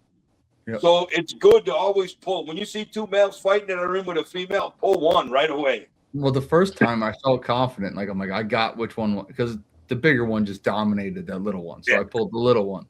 But now they're equal size, so it's a toss-up. I just pull one. Well, I think also from that perspective that the females, they overproduce the pheromones just to make sure that they have more than 3 males showing up. They more suitors, They want like, hey, the whole freaking everybody in town, and then through the selective pushing and submissive and non-submissive behavior they display, again, it just ensures that I get the best of the best. But yeah, it is interesting. I had an ex-girlfriend that did the same thing. There you go. All her pheromones off, so the whole town came. Yeah, exactly. But it's a good survival trait, and it's definitely something that I think a lot of these,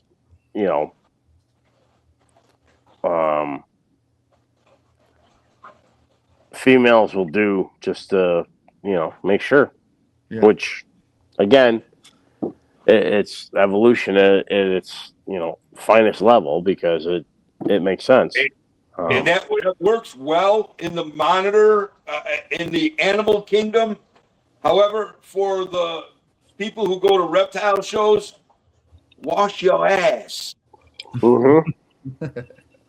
Exactly. Yep. Speaking of, before Don't we be throwing pheromones. end this chat, so Tinley is coming up in March. Mike, I know you're not vending, correct? Correct. The same goes for me, unfortunately. But you're not going to vend? No, I just don't have anything, and it's a lot to get out there and get back. So I'm sitting. Are you going to make it? I don't think I'm going to go. I think I'm going to try to save my efforts. I think we're going to go to Daytona this year. Try something. Oh, nice. Yeah.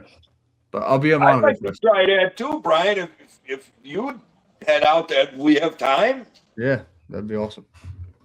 I tell you what, I want to, and I've been invited, is to what is it, Pomona, and what the hell is the other one?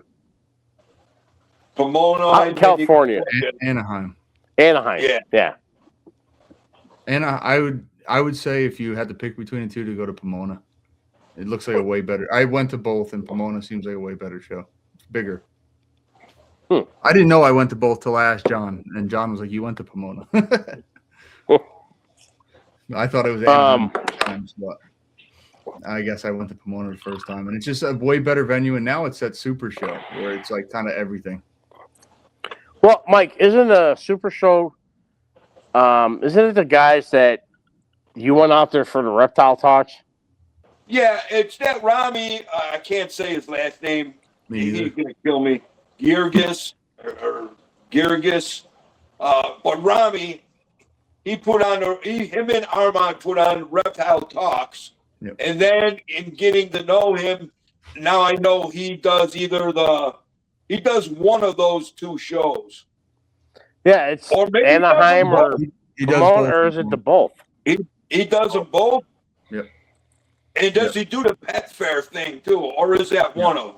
No, he does all three. He runs all three. He does three. Wow.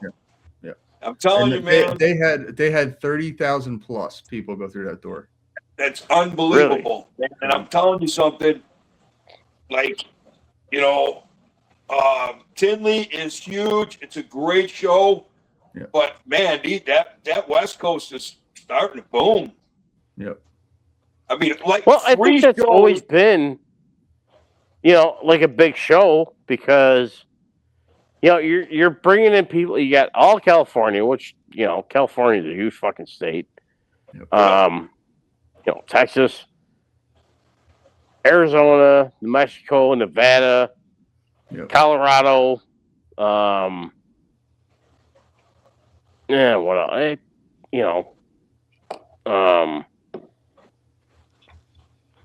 Oh yeah, it's a huge show. But here's my point. So with the amount of people in California alone, you got 3 huge shows, and all 3 of them are, from what I understand and from what I hear, they're always jam-packed, like the whole weekend. Yep. Yeah, the Pomona one seemed to be even more packed. I did the Anaheim one, and I did well. It was a packed show, but not like that Pomona. You can't even walk down the aisles. It looks like it's so packed. Yeah. I would love to try that again. Vending. Nick, have you ever been to Daytona? Yeah. How's that? It's fun. I mean, it's really cool because it's right on the beach. But you see stuff. Where we got to go, Brian. Yeah, most of the importers, if you think about it, are down there. So you see a lot of the stuff that you see firsthand instead of waiting until everybody else gets it first. Yeah, Mike. Me and Mike have talked about it before, and it seems to be more of a lizard show than like definitely more of a lizard show. Oh, there he is. There it comes. There you go. Am I still here? Yeah. You got to turn your thing the other way, though.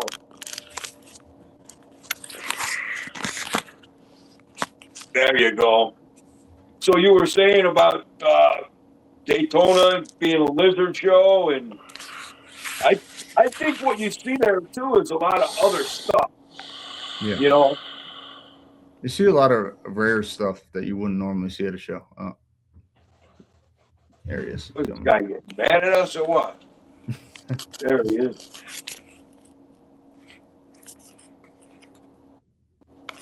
Can you hear us? There you go. Yeah. There you go. Now you're back. So you were saying about Daytona. Yeah, it always seemed to, from all that, because I've never been. It's always, more of like a lizard and turtle show as opposed to like, fucking Tinley and, the 19,000 fucking ball pythons. I'd agree to that. Every time I went, I saw a lot of stuff that it was definitely less ball pythons and geckos and more higher end rare stuff. I think people really bring like the stuff that's going to bring big money to a show like that. Yeah. Well, I saw my first fearless there. You know what else I think you get a lot of there because of the importers that are there? You get a lot of stuff that you don't often see, Definitely. Yeah, because it's it's coming in fresh. Yep. So it's not and just the environment is so cool. I mean, you walk out a show and you're on the beach. You can't ask for better than that. Yeah. Sure. I would like to, I mean, if I spend that kind of money to get down there flying an airplane, and of course I would go and look at the show, but I would love just to hang out like outside, you know? Yeah. And it's Sure. cool because you're right on the strip. There's like a million restaurants, bars, all that stuff right on the beach. So there's a lot to do. It's not just like the show and then Strip you're in clubs. the middle of nowhere. Yeah, there's that too. Yeah, that's all I've heard is, strip clubs. I'm like, Yeah. I really don't give I care less. Yeah. We're going to try to make a whole vacation out of it this year, I think, and go to the show and then spend like half a week, go to Disney, stuff like that. Well, that or do a Daraka. Daraka he goes like, I don't know, a couple days before and does some fucking herping and Yeah, catches like alligators and shit. And, that's awesome. yeah. I went to the first time I went, like by myself, not with my family. I went to like Crutchfields, Ties, all that stuff, but probably do more herping and hanging out this time. Maybe go to like Wild Florida. I have a couple animals that are in that zoo. I'd love to go see them. Even that's the other half too. Yeah, even if you're not going out there to herp, checking out like St. Augustine's, this place, that place. Yeah, so it's definitely, it's like going out to, freaking Texas. Yeah, Fort Worth Zoo, Dallas Zoo, Reptilandia. Reptilandia. Go see fucking, Quetzal and Ari, and then Fort Wayne, and then all right, hey, I'm gonna go to over here, and I mean, there's just so much shit to see. Yeah. Same with Florida. That's another one I said I wanted to hit eventually was Texas, but I wouldn't vend. I think I would just go hang out. Yeah, Well, Texas too. They were having a little issue there at one of the Texas shows about the giant retics or something. I think that was Dallas. Oh, is that Dallas? Yeah. Yeah, which kind of makes sense because I think Dallas is a really pain in the ass city. Oh, really? Yeah. Kind of like Austin and Houston. Yeah. Yeah. All the bigger cities seem to be a pain in the ass. Exactly. Yep. But it looked like, I mean, that one show that they did, the NARBC show down there, looked massive. It looked like that Pomona show. It looked huge. What, in Texas? Was it Yeah. endless table of ball pythons or? Yeah, who knows? Who knows? I saw a lot of aldabras, a lot of black throats, a lot of bigger stuff, but who knows? I want to do a Canada show this year too. I keep talking about it, but I think that's drivable for me. Like I could literally drive there in 6-7 hours, so it wouldn't be that bad. Yeah. The only problem though is that they're bullshit. Like talking with Brandon and all the shit he's got to go through, and I'm like, fuck, it's not worth it. Yeah. And I get what you're saying, Nick, where it's like, I could just, I'm right here. Yeah. That's closer than Tinley for me. I'm right there. Yeah. Yeah. Get to see some Fiji iguanas. Yeah, that would be cool. Bullshit. Yeah. That would be cool. Well, it's like that dude in Germany who has like every cyclura and like 8 fucking different localities of fucking Fiji Island iguanas. It's like, I can't sell any of them to you in the States because, of CITES. Yeah. Yep. Crazy. I know who you're talking about that. I've been following that guy forever. Yeah, it's like Cyclura DE or something. Yep. Yeah, that's awesome. So, I love the Cyclura. I'll keep more of them eventually, but for now it's just that one male. I've had him. He was my first rhino. Can't get rid of him. I've had him for I think it's like 11 years now, something like that. 207. Oh, we've been at it for 2 hours, guys. Yep. So Bryan, again, man, we could talk to you for hours and hours. Yeah. And we will at Monitorfest, like we always do, and Tinley, whatnot. But we're gonna have to put a seatbelt on you so you sit down. Yeah, exactly. But we're we're always, honored to have you on, Bryan. You're a great guy in this shit, and an old dog, an OG, and we appreciate you coming on and spending your time with us. Well, I like think the first time I told again, you, I was thanks. honored to meet you. I've always looked up to you, Bryan. So it's cool to have. Well, I full appreciate have you it, on the Nick. Yeah. And I thank you guys for having. It's funny too. Is Nick? The first time I met Nick, he bought a pair of lace from me. Yeah. They weren't officially pairs, but it was a normal and a bell. Yeah, it was a pair. It turned out to be a pair too. At Tinley too. Yep. My first lace. Yep. And you'll get more from me. So I appreciate it. I love those. But yeah. The dark ones are my favorite, which is funny because I started off being obsessed with the bells, but the dark became my favorite.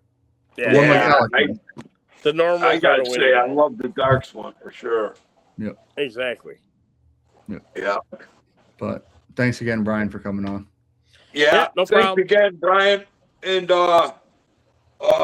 we'll be announcing when Bryan's opening up the whatever he calls it, the block for Monitorfest coming up in the spring. And this is Bryan Waterloo, creator of Monitorfest, breeder of many lizards and reptiles over the years. Personal friend of mine, I've known him forever. Thanks for coming on, brother. I appreciate it. We ain't done with you yet. We're gonna have you again. Yeah, for sure. I don't think we're ever done with you. You're gonna keep No, coming. No, you're one of our key guys. You're a key guy. He's a made guy. Well, I appreciate it. But yeah, definitely anytime, guys. Cool. Yep. I appreciate you. So I know the answer to this question. If anybody wants to get a hold of you, what could they do? You can get a hold of me on Instagram under Waterloo_lace. Yep. And that That's was about it. very nice of you, Bryan, because I know what naturally you want to say. Yeah, go fuck yourself. Leave me alone.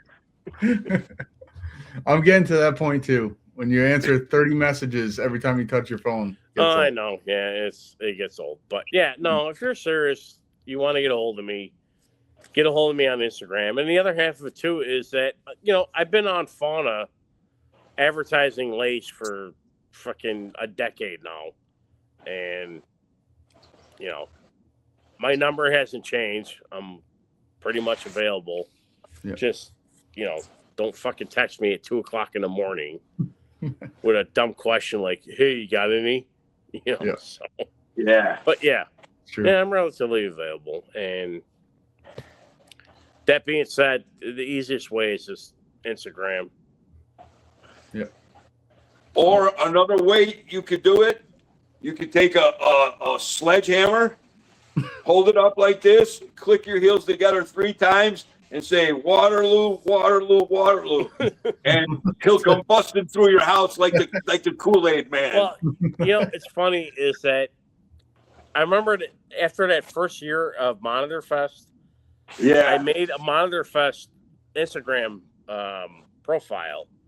Yeah. And I had like 2 people on there. Mike, I think you were one of them, and the other one, I can't even fucking remember. But it was like, probably Adeline.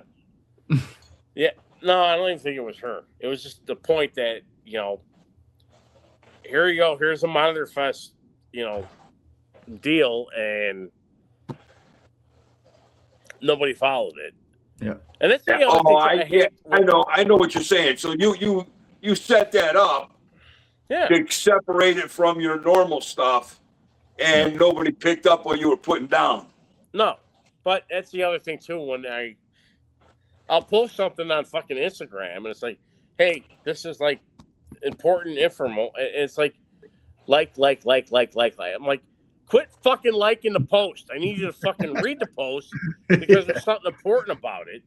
And it's like 1 or 2 people like, oh fuck, I finally get, I understand what you're fucking saying. It's like, Jesus Christ, why don't I even fucking bother? Yeah. But it's the same with like this year with Monitorfest. I'm gonna go through the same fucking headache where I'm like, hey, I have rooms set on a block rate at this hotel. Here's the info. Call them. Get your hotel room for like $125 a night or whatever. And I'll get 1 million likes. And then the day before Monitorfest, I'll get some asshole like, Hey, what's that place called? Yeah. hey, I'm coming in. Did you make any accommodations for a hotel room or whatever? And it's like, motherfucker. You know, I posted it 2 months ago. Yep. Yeah, we So, should bring Monitor Brains to Monitorfest. Yeah, we will. Okay. Without a doubt. Definitely.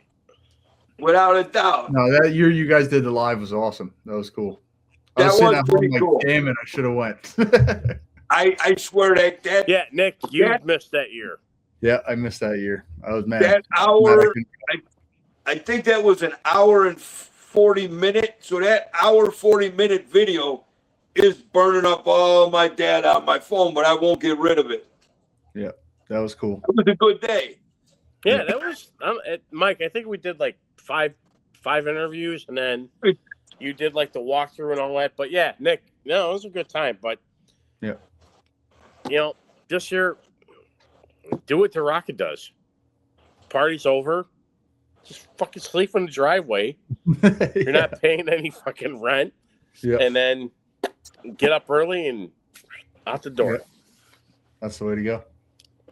Depends if I'm by. I could do that by myself, but with the little kid and Nicole, they're not going to settle for that.